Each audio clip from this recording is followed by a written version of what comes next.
सारी law garden कोई बात कर संगत जी आज तो मौसम को देखते हुए हाँ टाइम जो है तब्दीली की गई राजसभा की समाप्ति 7:15 बजे 7:15 तो 8:15 बजे तक कीर्तन का समूह होया करेगा और 8:15 को लेकर 9 बजे तक जो कथा है वो विचार होया करेगा। ये टाइम नोट करने की कृपा करो। कल तो कीर्तन का टाइम 7:15 तो 8:15 बजे तक, उस बाद 8:15 से लेकर 9 बजे तक कथा का टाइम होएगा।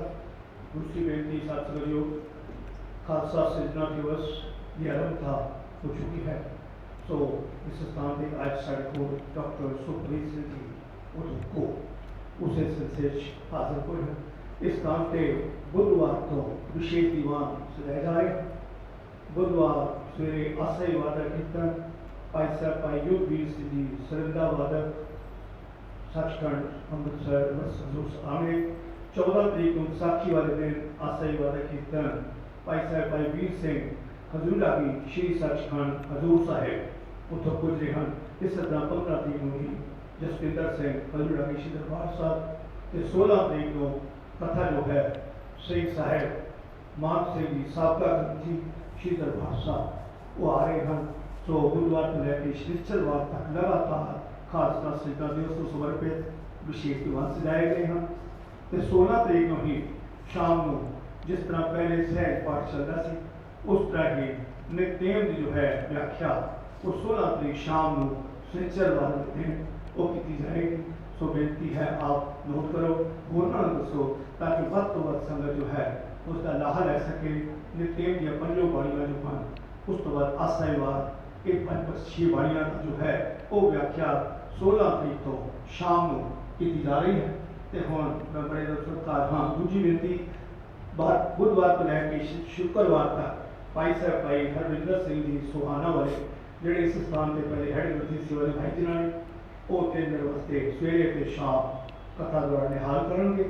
तो हम मैं बड़े अदब सत्कार में बेनती कर जा रहा हूँ अपने वीर डॉक्टर सुखबीर सिंह जी को और खालसा सिरजना दिवस के जो है आप इतिहास आज और कल 1 घंटे रहे वो श्रवण कराएंगे।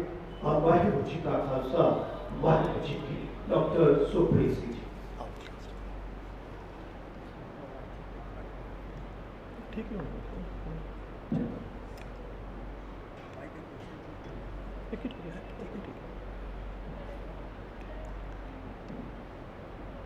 वाली बुलाला शब्द गुरु सतगुरु श्री गुरु गरीब निवास साहिब श्री गुरु ग्रंथ साहिब महाराज की पावन पवित्र मुकद्दस गोद के विच जुड़ बैठे मुअज़्ज़िज़ हाज़रीन, आओ सब तो पहला गुरुदेव पातशाह की बख्शिश मुकद्दस फतेह बुलंद करिए। इस्तकार सहित आखना जी वाहिगुरू जी का खालसा वाहिगुरू जी की फतेह।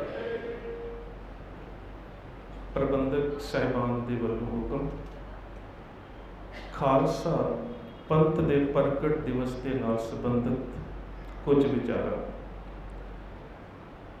दरअसल प्रचलित इतिहासकारी दे विच जां साडी कथाकारी दे विच गुरु साहब ने खालसा पंथ नूं क्यों प्रगट किया, किवें प्रगट किया, किहड़े सिंह सी जिन्हां ने सीस भेंट करके खंडे पाटे की पाहु लई, उसके बारे तकरीबन असीं सारे ही जानते हैं।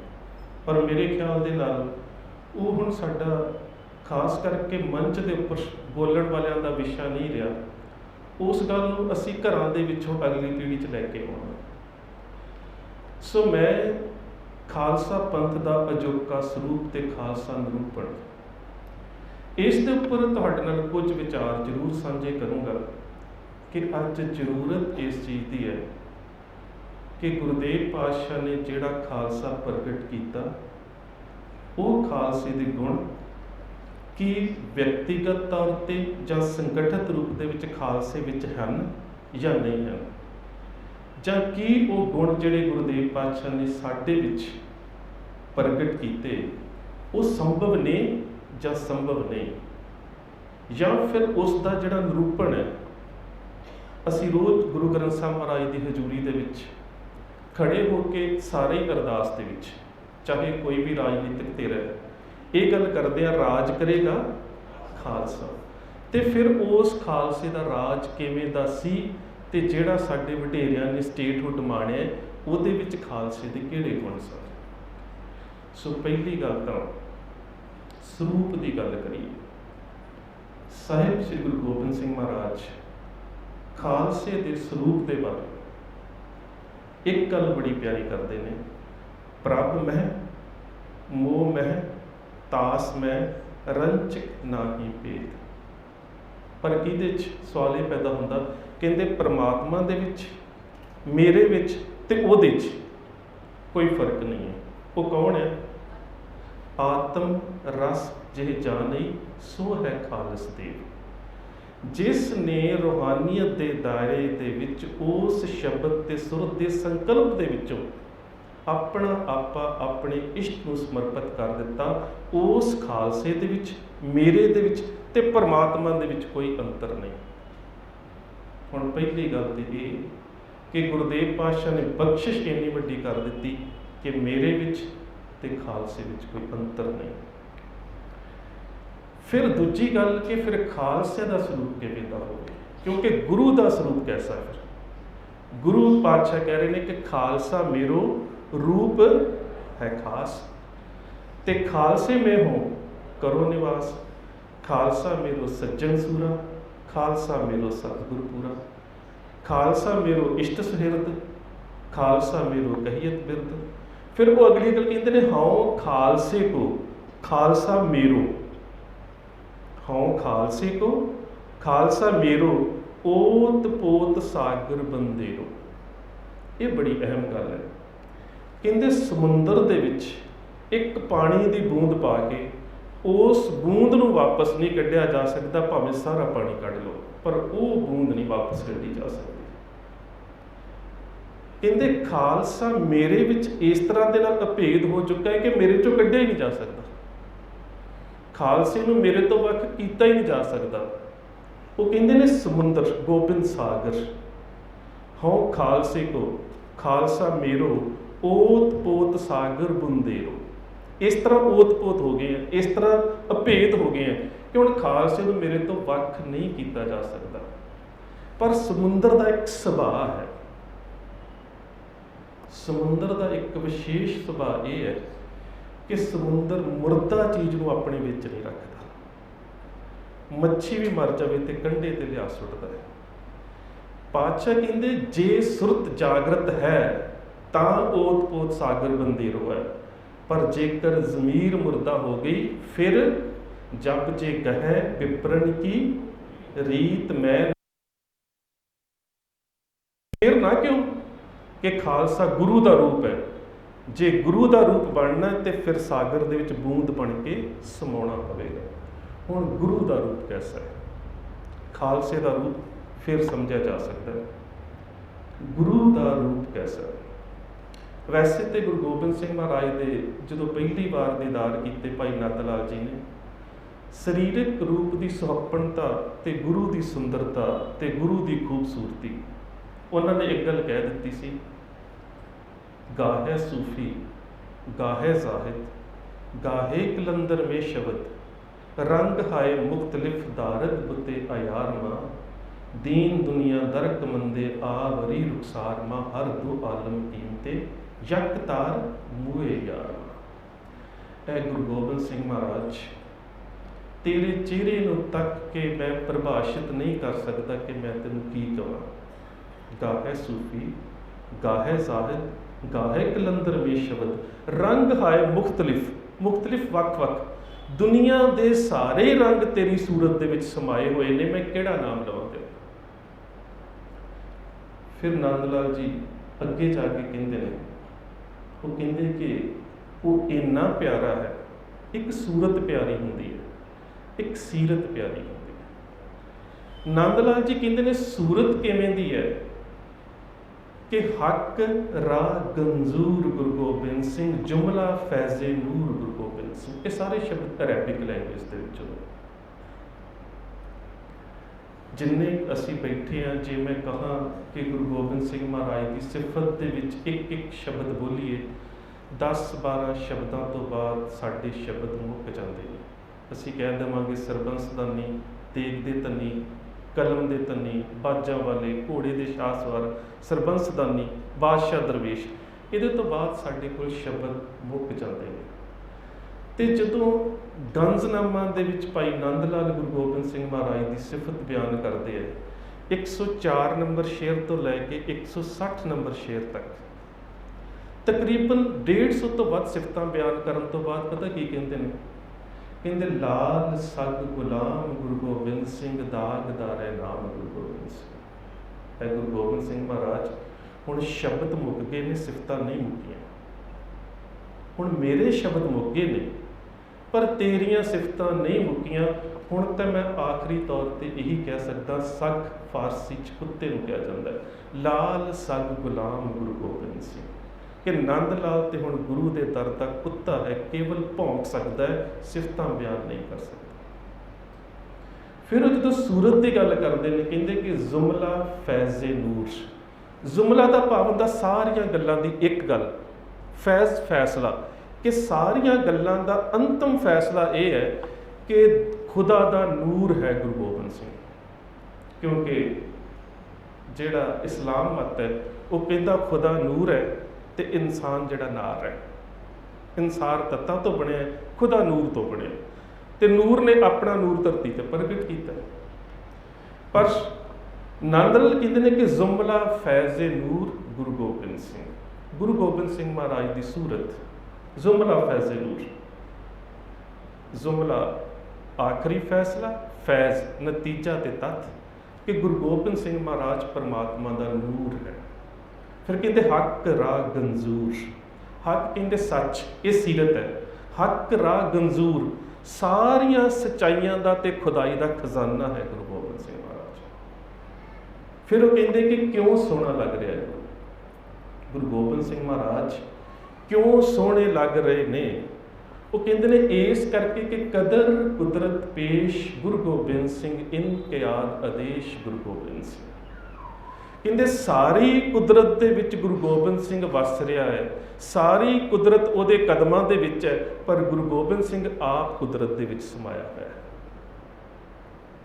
ਫਿਰ ਜੇ ਬਾਪ ਇੰਨਾ ਸੋਹਣਾ ਹੈ ਤੇ ਖਾਲਸਾ ਫਿਰ ਕਿਵੇਂ ਦਾ ਹੋਵੇਗਾ? ਹੁਣ ਸਵਾਲ ਪੈਦਾ ਇਹ ਹੁੰਦਾ ਹੈ ਕਿ ਜੇ ਬਾਪ ਇੰਨਾ ਸੋਹਣਾ ਹੈ ਤੇ ਫਿਰ ਉਹਦਾ ਪੁੱਤਰ ਕਿਵੇਂ ਦਾ ਹੋਣਾ ਚਾਹੀਦਾ? ਉਸ ਦੇ ਬਾਪ ਦੇ ਵਿੱਚ ਕਿਹੜੇ ਗੁਣ ਨੇ ਜਿਹੜੇ ਗੁਣ ਉਸ ਦੇ ਪੁੱਤਰ ਦੇ ਵਿੱਚ ਵੀ ਹੋਣੇ ਚਾਹੀਦੇ ਨੇ? ਹੋ ਸਕਦਾ ਮੈਂ ਇੱਕ ਤਸ਼ਬੀਹ ਦੇਣ ਲੱਗਾ, ਇੱਕ ਛੋਟੀ ਜਿਹੀ ਐਗਜ਼ਾਮਪਲ ਦੇਣ ਲੱਗਾ, ਜ਼ਰੂਰੀ ਨਹੀਂ ਆ ਤੁਸੀਂ ਮੇਰੇ ਨਾਲ ਸਹਿਮਤ ਹੋ।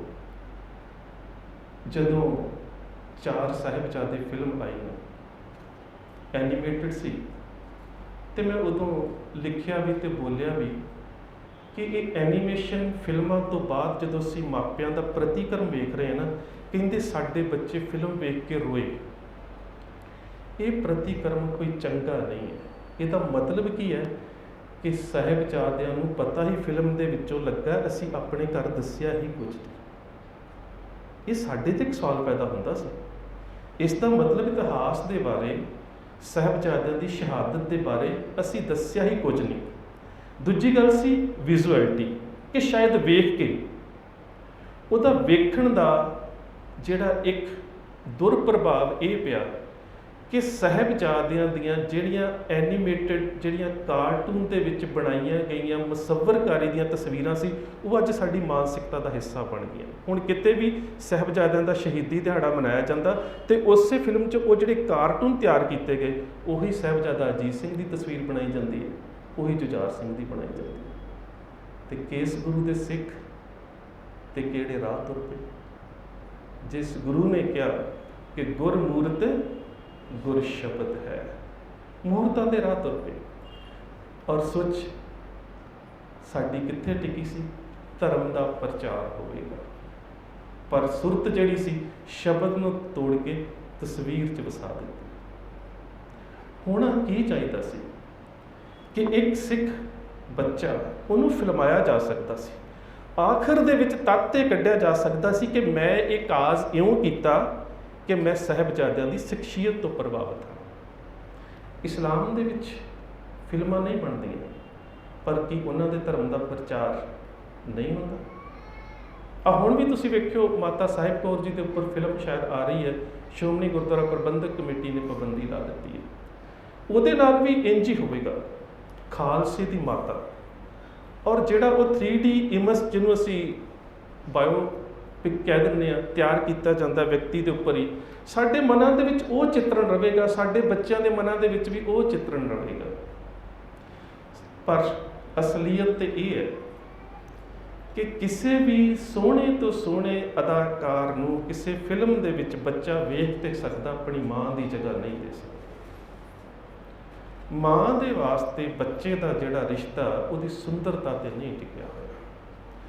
ਮਾਂ ਔਰ ਬੱਚੇ ਦੇ ਸੰਬੰਧ ਦਾ ਪਤਾ ਉਦੋਂ ਲੱਗਦਾ ਹੈ ਜਦੋਂ ਬੱਚਾ ਕੋਈ ਬਹੁਤ ਵਧੀਆ ਕਾਰਜ ਕਰਦਾ ਹੈ ਤੇ ਲੋਕ ਕਹਿੰਦੇ ਨੇ ਕਿਹੜੀ ਮਾਂ ਦਾ ਪੁੱਤ ਹੈ ਜਾਂ ਕਿਸ ਮਾਂ ਨੇ ਜਨਮ ਦਿੱਤਾ ਹੈ। ਸੋ ਜਦੋਂ ਖਾਲਸੇ ਦੀ ਮਾਤਾ ਦਾ ਨਿਰੂਪਣ ਕਰਨਾ ਤੇ ਗੱਲ ਉੱਥੋਂ ਨਿਕਲਦੀ ਹੈ ਕਿ ਖਾਲਸੇ ਦੇ ਕਰਤੱਵ ਕਿਵੇਂ ਦੇ ਹੋਣ ਕਿ ਲੋਕ ਵੇਖ ਕੇ ਕਹਿਣ ਕਿ ਇਹਨਾਂ ਦੀ ਮਾਂ ਕਿਹੜੀ ਹੈ ਖਾਲਸੇ ਦੀ, ਤੇ ਫਿਰ ਹਰ ਜ਼ੁਬਾਨ ਤੋਂ ਨਿਕਲੇ ਕਿ ਮਾਤਾ ਸਾਹਿਬ ਕੌਰ। ਸੋ ਇਹ ਖਾਲਸੇ ਦੇ ਗੁਣਾਂ ਦੇ ਵਿੱਚੋਂ ਸਾਨੂੰ ਆਪਣੀਆਂ ਸ਼ਖਸੀਅਤਾਂ ਜਿਹੜੀਆਂ ਨੇ ਉਹਨਾਂ ਨੂੰ ਵੇਖਣਾ ਪਵੇਗਾ। ਪਰ ਮਾਫ ਕਰਨਾ, ਅਸੀਂ ਤੇ ਇਸ਼ਕ ਹਕੀਕੀ ਤੋਂ ਇਸ਼ਕ ਮਿਜ਼ਾਜੀ ਵਾਲੇ ਪਾਸੇ ਤੁਰ ਪਏ। ਅਸੀਂ ਰੂਹਾਨੀਅਤ ਦੇ ਇੱਕ ਬਹੁਤ ਵੱਡੇ ਰੂਹਾਨੀ ਮੰਡਲ ਨੂੰ ਛੱਡ ਕੇ ਅਸੀਂ ਸੰਸਾਰ ਦੇ ਉਸ ਮੰਡਲ 'ਚ ਆ ਰਹੇ ਹਾਂ ਜਿਹੜਾ ਕੇਵਲ ਮਟੀਰੀਅਲਿਜ਼ਮ ਹੈ। ਤੇ ਕਿਤੇ ਨਾ ਕਿਤੇ ਫਿਰ ਇਸ ਸਵਾਲ ਦਾ ਚਿੰਤਨ ਕਰਨਾ ਤੇ ਬਣਦਾ ਕਿ ਅਸੀਂ ਇਸ ਪਾਸੇ ਕਿਉਂ ਜਾ ਰਹੇ ਹਾਂ। ਬਹੁਤ ਜ਼ਰੂਰੀ ਹੈ। ਮੈਂ ਛੋਟੀ ਜਿਹੀ ਗੱਲ ਸਾਂਝੀ ਕਰਦਾ। ਹਾਫਿਜ਼ ਸ਼ਿਰਾਜ਼ੀ ਬਹੁਤ ਵੱਡਾ ਸ਼ਾਇਰ ਹੋਇਆ ਈਰਾਨ ਦਾ, ਤੁਸੀਂ ਸਾਰਿਆਂ ਨੇ ਨਾਮ ਸੁਣਿਆ ਹੋਵੇਗਾ। ਵੈਸੇ ਉਸ ਦਾ ਮਾਂ-ਬਾਪ ਨੇ ਨਾਮ ਸ਼ਮਸਦੀਨ ਰੱਖਿਆ। ਈਰਾਨੀ ਭਾਸ਼ਾ 'ਚ ਸ਼ਮਸ ਦਾ ਮਤਲਬ ਹੈ ਸੂਰਜ, ਦੀਨ ਦਾ ਮਤਲਬ ਹੈ ਧਰਮ, ਧਰਮ ਦਾ ਸੂਰਜ। ਪਰ ਸ਼ਿਰਾਜ਼ ਸ਼ਹਿਰ ਦੇ ਵਿੱਚ ਰਹਿਣ ਵਾਲਾ ਸੀ ਤੇ ਬੜੀ ਛੋਟੀ ਉਮਰ ਦੇ ਵਿੱਚ ਸਾਰੀ ਕੁਰਾਨ ਜਿਹੜੀ ਸੀ ਜ਼ਬਾਨੀ ਯਾਦ ਕਰ ਲਈ ਤੇ ਹਾਫਿਜ਼ ਨਾਲ ਲੱਗ ਗਿਆ ਤੇ ਸ਼ਿਰਾਜ਼ੀ ਸ਼ਹਿਰ ਦਾ ਨਾਂ ਸੀ, ਲੋਕ ਹਾਫਿਜ਼ ਸ਼ਿਰਾਜ਼ੀ ਕਹਿਣ ਲੱਗੇ। ਬੜਾ ਗਰੀਬ ਪਰਿਵਾਰ ਦੇ ਵਿੱਚੋਂ ਸੀ। ਮਾਂ ਨੇ ਕਿਹਾ ਕਿ ਬੇਟਾ ਜੇਕਰ ਰੋਟੀ ਖਾਣੀ ਹੈ ਤਾਂ ਕੰਮ ਕਰਨਾ ਪਵੇਗਾ। ਇੱਕ ਛੋਟੀ ਜਿਹੀ ਦੁਕਾਨ ਜਿੱਥੇ ਬ੍ਰੈਡ ਜਾਂ ਉਹਨਾਂ ਸਮਿਆਂ 'ਚ ਰੋਟੀ ਜਿਹੜੀ ਸੀ ਉਹ ਵਿਕਦੀ ਸੀ, ਅੱਜ ਦੇ ਸਮੇਂ 'ਚ ਬੇਕਰੀ ਕਹਿ ਸਕਦੇ ਹਾਂ, ਉੱਥੇ ਨੌਕਰੀ ਸ਼ੁਰੂ ਕੀਤੀ। ਉੱਥੇ ਨੌਕਰ ਹੈ ਤੇ ਉੱਥੇ ਉਹਦੀ ਹਮ ਉਮਰ ਇੱਕ ਲੜਕੀ ਜਿਹੜੀ ਹੈ ਨਾ, ਉਹ ਬ੍ਰੈਡ ਲੈਣ ਵਾਸਤੇ ਜਾਂ ਰੋਟੀ ਲੈਣ ਵਾਸਤੇ ਆਈ।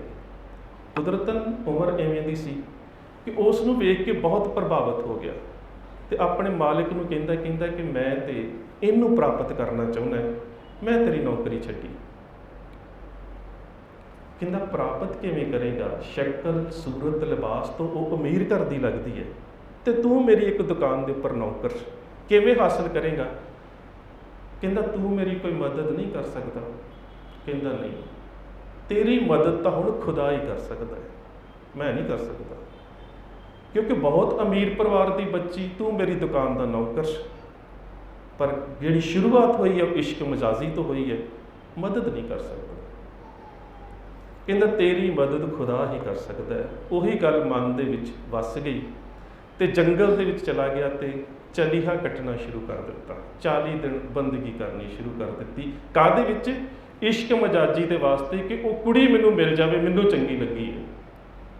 ਤੇ ਜਦੋਂ ਕੁਛ ਦਿਨ ਬੀਤੇ, ਖੁਦਾ ਦਾ ਫਰਿਸ਼ਤਾ ਸਾਹਮਣੇ ਆਉਂਦਾ ਹੈ, ਕਹਿੰਦਾ ਤੇਰੀ ਬੰਦਗੀ ਕਬੂਲ ਹੋਈ, ਦੱਸ ਕੀ ਮੰਗਦਾ? ਉਹ ਕਹਿੰਦਾ ਮੈਂ ਮੰਗਣਾ ਬਾਅਦ ਦੇ ਵਿੱਚ ਹੈ, ਪਹਿਲਾਂ ਇਹ ਦੱਸ ਤੂੰ ਕੌਣ ਹੈ? ਕਹਿੰਦਾ ਮੈਂ ਖੁਦਾ ਦਾ ਭੇਜਿਆ ਹੋਇਆ ਫਰਿਸ਼ਤਾ ਹੈ। ਕਹਿੰਦਾ ਫਿਰ ਮੈਨੂੰ ਇਹ ਦੱਸ ਵੀ ਜੇ ਖੁਦਾ ਦਾ ਭੇਜਿਆ ਫਰਿਸ਼ਤਾ ਇੰਨਾ ਸੁੰਦਰ ਹੈ ਤੇ ਖੁਦਾ ਕਿੰਨਾ ਸੁੰਦਰ ਹੋਵੇਗਾ। ਹੁਣ ਉਹ ਨਹੀਂ ਚਾਹੀਦੀ, ਹੁਣ ਤੇ ਉਹ ਚਾਹੀਦਾ, ਹੁਣ ਖੁਦਾ ਚਾਹੀਦਾ। ਜੇ ਖੁਦਾ ਦਾ ਭੇਜਿਆ ਹੋਇਆ ਫਰਿਸ਼ਤਾ ਇੰਨਾ ਸੁੰਦਰ ਹੈ ਤੇ ਫਿਰ ਉਹ ਖੁਦਾ ਕਿਵੇਂ ਦਾ ਹੋਵੇਗਾ? ਗੱਲ ਇਸ਼ਕ ਹਕੀਕੀ 'ਚ ਇੱਥੇ ਆ ਕੇ ਟਿਕਣੀ ਹੈ ਕਿ ਖਾਲਸੇ ਦਾ ਕਰਤੱਵ ਇਵੇਂ ਦਾ ਹੋਵੇ ਕਿ ਲੋਕ ਕਹਿਣ ਜੇ ਖਾਲਸਾ ਇਵੇਂ ਦਾ ਤੈਨੂੰ ਪ੍ਰਗਟ ਕਰਨ ਵਾਲਾ ਕਿਵੇਂ ਦਾ ਹੋਵੇਗਾ, ਉਹ ਕਿਵੇਂ ਦਾ ਹੋਵੇਗਾ। ਜਿੰਨਾ ਚਿਰ ਤੱਕ ਸਾਡੀ ਸੁਰਤ ਦਾ ਮਿਆਰ ਉਸ ਗੁਰਦੇਵ ਪਾਤਸ਼ਾਹ ਦੇ ਸ਼ਬਦ ਦੇ ਵਿੱਚ ਸਮੋਲਿਤ ਨਹੀਂ ਹੁੰਦਾ, ਉਹਨਾਂ ਚਿਰ ਤੱਕ ਖਾਲਸੇ ਦਾ ਇਸ ਤਰ੍ਹਾਂ ਦੇ ਨਾਲ ਨਿਰੂਪਣ ਨਹੀਂ ਕੀਤਾ ਜਾ ਸਕਦਾ। ਨਹੀਂ ਤਾਂ ਕਹਿਣ ਨੂੰ ਤਾਂ ਸ਼ਕਲ ਤੋਂ ਸਾਰੇ ਹੀ ਸੋਹਣੇ ਹੁੰਦੇ, ਹਰ ਮਾਂ ਨੂੰ ਆਪਣਾ ਪੁੱਤ ਸੋਹਣਾ ਲੱਗਦਾ ਹੈ, ਪਰ ਗੱਲ ਤਾਂ ਹੁੰਦੀ ਹੈ ਕਿ ਕਰਤੱਵ ਇਵੇਂ ਦੇ ਹੋਣ ਕਿ ਲੋਕ ਕਹਿਣ ਕਿ ਜੇ ਸਿੱਖ ਇੰਨਾ ਸੋਹਣਾ ਹੈ, ਖਾਲਸਾ ਇੰਨਾ ਸੋਹਣਾ ਹੈ, ਖਾਲਸਾ ਇੰਨਾ ਪਿਆਰਾ ਹੈ, ਇਹਦਾ ਸੁਭਾਅ ਇੰਨਾ ਚੰਗਾ ਹੈ, ਤੇ ਇਹਦਾ ਬਾਪ ਕਿਵੇਂ ਦਾ ਹੋਵੇਗਾ, ਇਹਦੀ ਮਾਂ ਕਿਵੇਂ ਦੀ ਹੋਵੇਗੀ। ਹੁਣ ਜਿਹੜਾ ਉਹ ਖਾਲਸੇ ਦਾ ਗੁਣ ਹੈ ਜਿਹਦੇ ਕਰਕੇ ਲੋਕ ਕਹਿਣ ਕਿ ਕਿਵੇਂ ਦਾ, ਉਹ ਗੁਣ ਸਾਨੂੰ ਕਿੱਥੋਂ ਮਿਲਣਗੇ? ਗੁਰਦੇਵ ਪਾਤਸ਼ਾਹ ਨੇ ਤਾਂ ਸਾਡੀ ਝੋਲੀ 'ਚ ਪਾ ਦਿੱਤੇ, ਅਸੀਂ ਉਹ ਸੰਭਾਲੇ ਆ ਜਾਂ ਕੱਢੇ ਆ। ਉਹਨੂੰ ਸਮਝਣ ਦੇ ਵਾਸਤੇ ਮੈਂ ਸੋਚਦਾ ਹਾਂ ਕਿ ਸਭ ਤੋਂ ਪਹਿਲੇ ਸਿੱਖ ਰਾਜ ਦੀ ਗੱਲ ਕਰੀਏ, ਬਾਬਾ ਬੰਦਾ ਸਿੰਘ ਬਹਾਦਰ। ਜੇ ਰਾਜ ਦੀ ਵੀ ਗੱਲ ਛੱਡ ਦਈਏ, ਸਾਰਿਆਂ ਨੂੰ ਪਤਾ ਰਾਜ ਬਹੁਤ ਵਧੀਆ ਸੀ, ਕੇਵਲ ਆਪਣੀ ਸੁਰਤ ਜਿਹੜੀ ਹੈ ਨਾ ਉਹਦੀ ਮੋਹਰ ਦੇ ਸ਼ਬਦਾਂ ਦੇ ਉੱਪਰ ਟਿਕਾ ਲਈਏ ਕਿ ਬੰਦਾ ਸਿੰਘ ਬਹਾਦਰ ਦੀ ਮੋਹਰ ਦੇ ਉੱਪਰ ਕੀ ਲਿਖਿਆ। ਉਸ ਮੋਹਰ ਦੇ ਉੱਪਰ ਫਾਰਸੀ ਦੇ ਸ਼ਬਦ ਨੇ, ਦੇਗੋ ਤੇਗੋ ਫਤਿਹ ਨੁਸਰਤ ਬੇਦਰੰਗ ਯਾਫਤ ਅਜਨਾਨਕ ਗੁਰੂ ਗੋਬਿੰਦ ਸਿੰਘ। ਅਸੀਂ ਕਈ ਵਾਰੀ ਸਿੱਧਾ ਜਿਹਾ ਪੜ੍ਹਨਾ ਹੋਵੇ ਕਹਿ ਦਿੰਦੇ ਦੇਗ ਤੇਗ ਫਤਿਹ, ਸਾਰਾ ਹੀ ਸੰਕਲਪ ਖਤਮ ਹੋ ਜਾਂਦਾ ਉਸ ਵੇਲੇ। ਫਾਰਸੀ ਦਾ ਇੱਕ ਅਸੂਲ ਹੈ ਕਿ ਦੋ ਸ਼ਬਦਾਂ ਦੇ ਵਿੱਚ ਉਹ ਸ਼ਬਦ ਲੱਗ ਜਾਵੇਗਾ ਨਾ ਤੇ ਉਹਨਾਂ ਸ਼ਬਦਾਂ ਦਾ ਆਪਸ 'ਚ ਸੰਬੰਧ ਨਹੀਂ ਤੋੜਿਆ ਜਾ ਸਕਦਾ। ਦੇਗੋ ਤੇਗੋ ਫਤਿਹ, ਦੇਗ ਤੇਗ ਤੇ ਫਤਿਹ, ਇਹਨਾਂ ਨੂੰ ਤੋੜ ਕੇ ਨਹੀਂ ਵੇਖਿਆ ਜਾ ਸਕਦਾ। ਤੇ ਜੇਕਰ ਇਹ ਤਿੰਨੇ ਚੀਜ਼ਾਂ ਕਿਸੇ ਕੌਮ ਦੇ ਕੋਲ ਹੈ ਤੇ ਫਿਰ ਕੀ ਹੈ?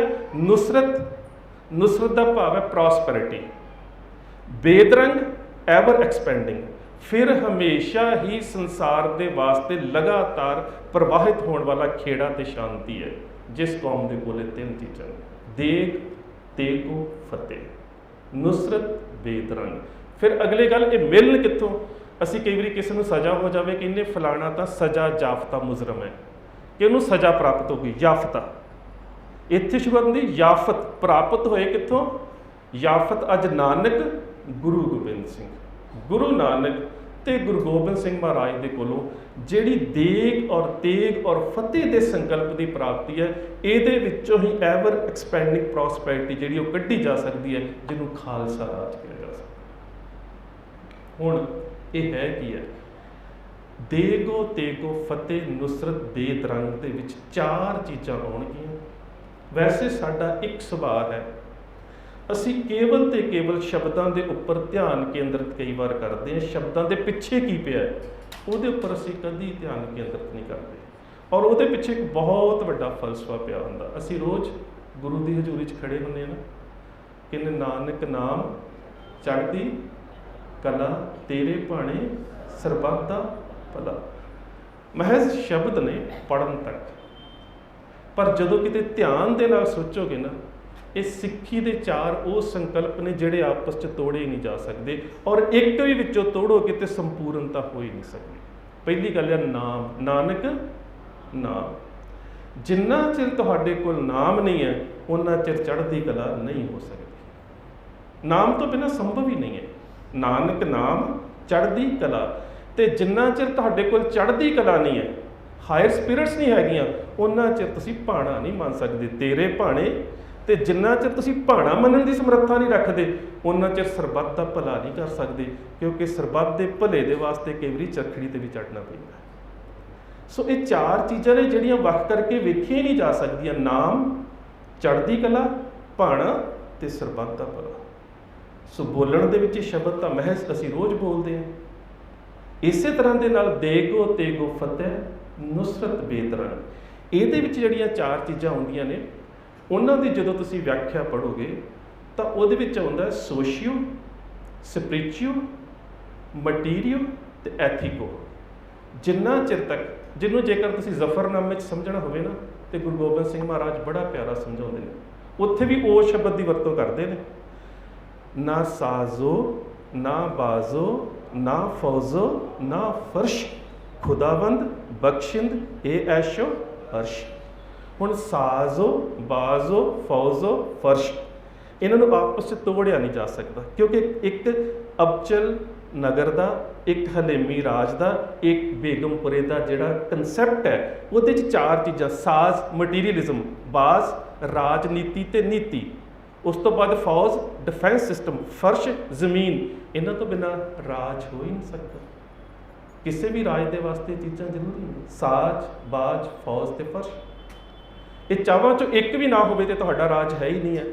ਸੋ ਜਦੋਂ ਤੁਸੀਂ ਗੁਰੂ ਦੀ ਹਜ਼ੂਰੀ 'ਚ ਖੜੇ ਹੋ ਕੇ ਕਹਿੰਦੇ ਆ ਰਾਜ ਕਰੇਗਾ ਖਾਲਸਾ, ਆਕੀ ਰਹੇ ਨਾ ਕੋਏ, ਉਹਦੇ 'ਚ ਆਕੀ ਤਾਂ ਨਹੀਂ ਰਹੂਗਾ, ਆਕੀ ਹੈ ਬਗਾਵਤ ਕਰਨ ਵਾਲਾ, ਮਿਊਟੀਨੇਸ਼ਨ ਤਾਂ ਨਹੀਂ ਰਹੇਗਾ ਕਿਉਂਕਿ ਕਿਸੇ ਕੋਲ ਬਗਾਵਤ ਕਰਨ ਦਾ ਮੌਕਾ ਹੀ ਨਹੀਂ ਹੋਵੇਗਾ।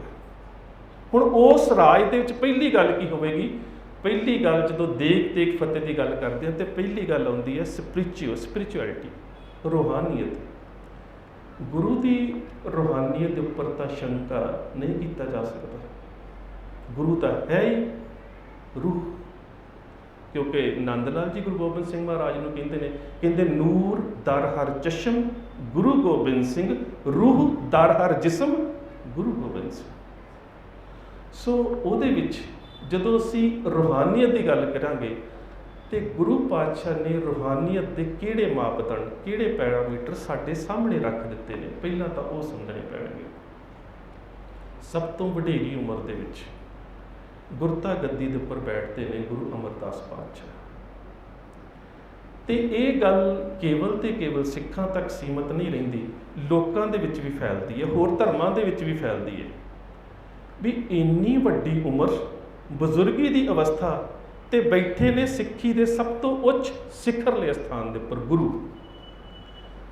ਪਾਕਿਸਤਾਨ ਦੇ ਵਿੱਚ ਇੱਕ ਸ਼ਹਿਰ ਹੈ, ਉਸ ਸ਼ਹਿਰ ਨੂੰ ਅੱਜ ਸ਼ਾਹ ਮਕੀਮ ਦੇ ਹੁਜ਼ਰੇ ਦੇ ਨਾਮ ਦੇ ਨਾਲ ਯਾਦ ਕੀਤਾ ਜਾਂਦਾ ਹੈ। ਮੁਹੰਮਦ ਸ਼ਾਹ ਮਕੀਮ ਹੁਜ਼ਰੇ ਵਾਲੇ ਬੜੇ ਮਸ਼ਹੂਰ ਇਸਲਾਮ ਦੇ ਇੱਕ ਫਕੀਰ ਹੋਏ ਨੇ, ਪੀਰ ਹੋਏ। ਉਹਨਾਂ ਦੇ ਕੋਲ ਆਪਣੇ 4 ਹੋਰ ਦੋਸਤ ਬੈਠੇ ਨੇ, ਜਿਨ੍ਹਾਂ 'ਚ ਇੱਕ ਅਬਦੁੱਲਾ ਬਿਹਾਰੀ ਹੈ, ਇੱਕ ਸ਼ਾਹਬਾਜ਼ ਖਾਨ ਹੈ, ਇੱਕ ਉਹਨਾਂ ਦਾ ਹੋਰ ਦੋਸਤ ਬੈਠਾ ਹੈ। ਆਪਸ ਵਿੱਚ ਚਰਚਾ ਚੱਲ ਰਹੀ ਹੈ ਵੀ ਇੱਕ ਵੱਖਰੀ ਗੱਲ ਹੋ ਗਈ ਹੈ ਦੁਨੀਆ ਦੇ ਉੱਪਰ ਕਿ ਛੋਟੀ ਉਮਰ ਦਾ ਗੁਰੂ ਵੱਡੀ ਉਮਰ ਦੇ ਗੁਰੂ ਨੂੰ ਗੁਰਤਾ ਗੱਦੀ ਤੇ ਬਿਠਾ ਰਿਹਾ, ਤੇ ਉਮਰ ਇੰਨੀ ਹੈ ਕਿ ਬਹੁਤ ਜ਼ਿਆਦਾ ਬਜ਼ੁਰਗੀ ਦੀ ਅਵਸਥਾ ਹੈ, ਤੇ ਉਹ ਗੁਰੂ ਜਿਹੜਾ ਹੁਣ ਸਿੱਖਾਂ ਦਾ ਗੁਰੂ ਬਣਿਆ। ਤੇ ਇਹ ਵੇਖਣਾ ਚਾਹੀਦਾ ਕਿ ਇੰਨੀ ਵਡੇਰੀ ਉਮਰ ਦੇ ਵਿੱਚ ਉਹ ਕਿਹੜਾ ਮੁਰਸ਼ਿਦ ਸੀ ਜਿਸ ਨੇ ਮੁਰੀਦ ਨੂੰ ਮੁਰਸ਼ਿਦ ਬਣਾ ਦਿੱਤਾ, ਵੀ ਉਹ ਗੁਰੂ ਕਿਵੇਂ ਦਾ ਜਾਂ ਇਸ ਗੁਰੂ ਦੇ ਵਿੱਚ ਕਿਵੇਂ ਦੇ ਗੁਣ ਹੋਣਗੇ। ਉਹ ਸਾਰੇ ਚੱਲ ਕੇ ਗੁਰੂ ਸਾਹਿਬ ਦੇ ਕੋਲ ਆ ਜਾਂਦੇ ਨੇ। ਹੁਣ ਤੁਸੀਂ ਵੇਖਿਓ, ਇਹ ਉਸ ਵੇਲੇ ਇਸਲਾਮ ਦੇ ਮੰਨੇ ਪਰਮੰਨੇ 4 ਧਾਰਮਿਕ ਵਿਅਕਤੀ ਨੇ, ਜਿਨ੍ਹਾਂ 'ਚੋਂ ਸਭ ਤੋਂ ਪ੍ਰਮੁੱਖ ਨੇ ਸ਼ਾਹ ਮੁਕੀਮ ਹੁਜ਼ਰੇ ਵਾਲੇ।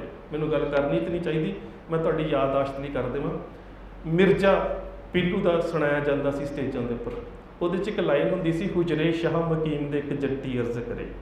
ਮਤਲਬ ਕਿ ਆਮ ਜਿਹੜੀ ਲੋਕ ਧਾਰਾ ਹੈ ਉਹਦੇ ਵਿੱਚ ਵੀ ਸ਼ਾਹ ਮਕੀਮ ਹੁਜ਼ਰੇ ਵਾਲੇ ਦਾ ਇੰਨਾ ਨਾਮ ਹੁੰਦਾ ਸੀ। ਹੁਣ ਉਹ ਗੁਰੂ ਦੇ ਦਰਬਾਰ ਦੇ ਉੱਪਰ ਆਇਆ ਆਪਣੇ 4 ਸਾਥੀਆਂ ਦੇ ਨਾਲ।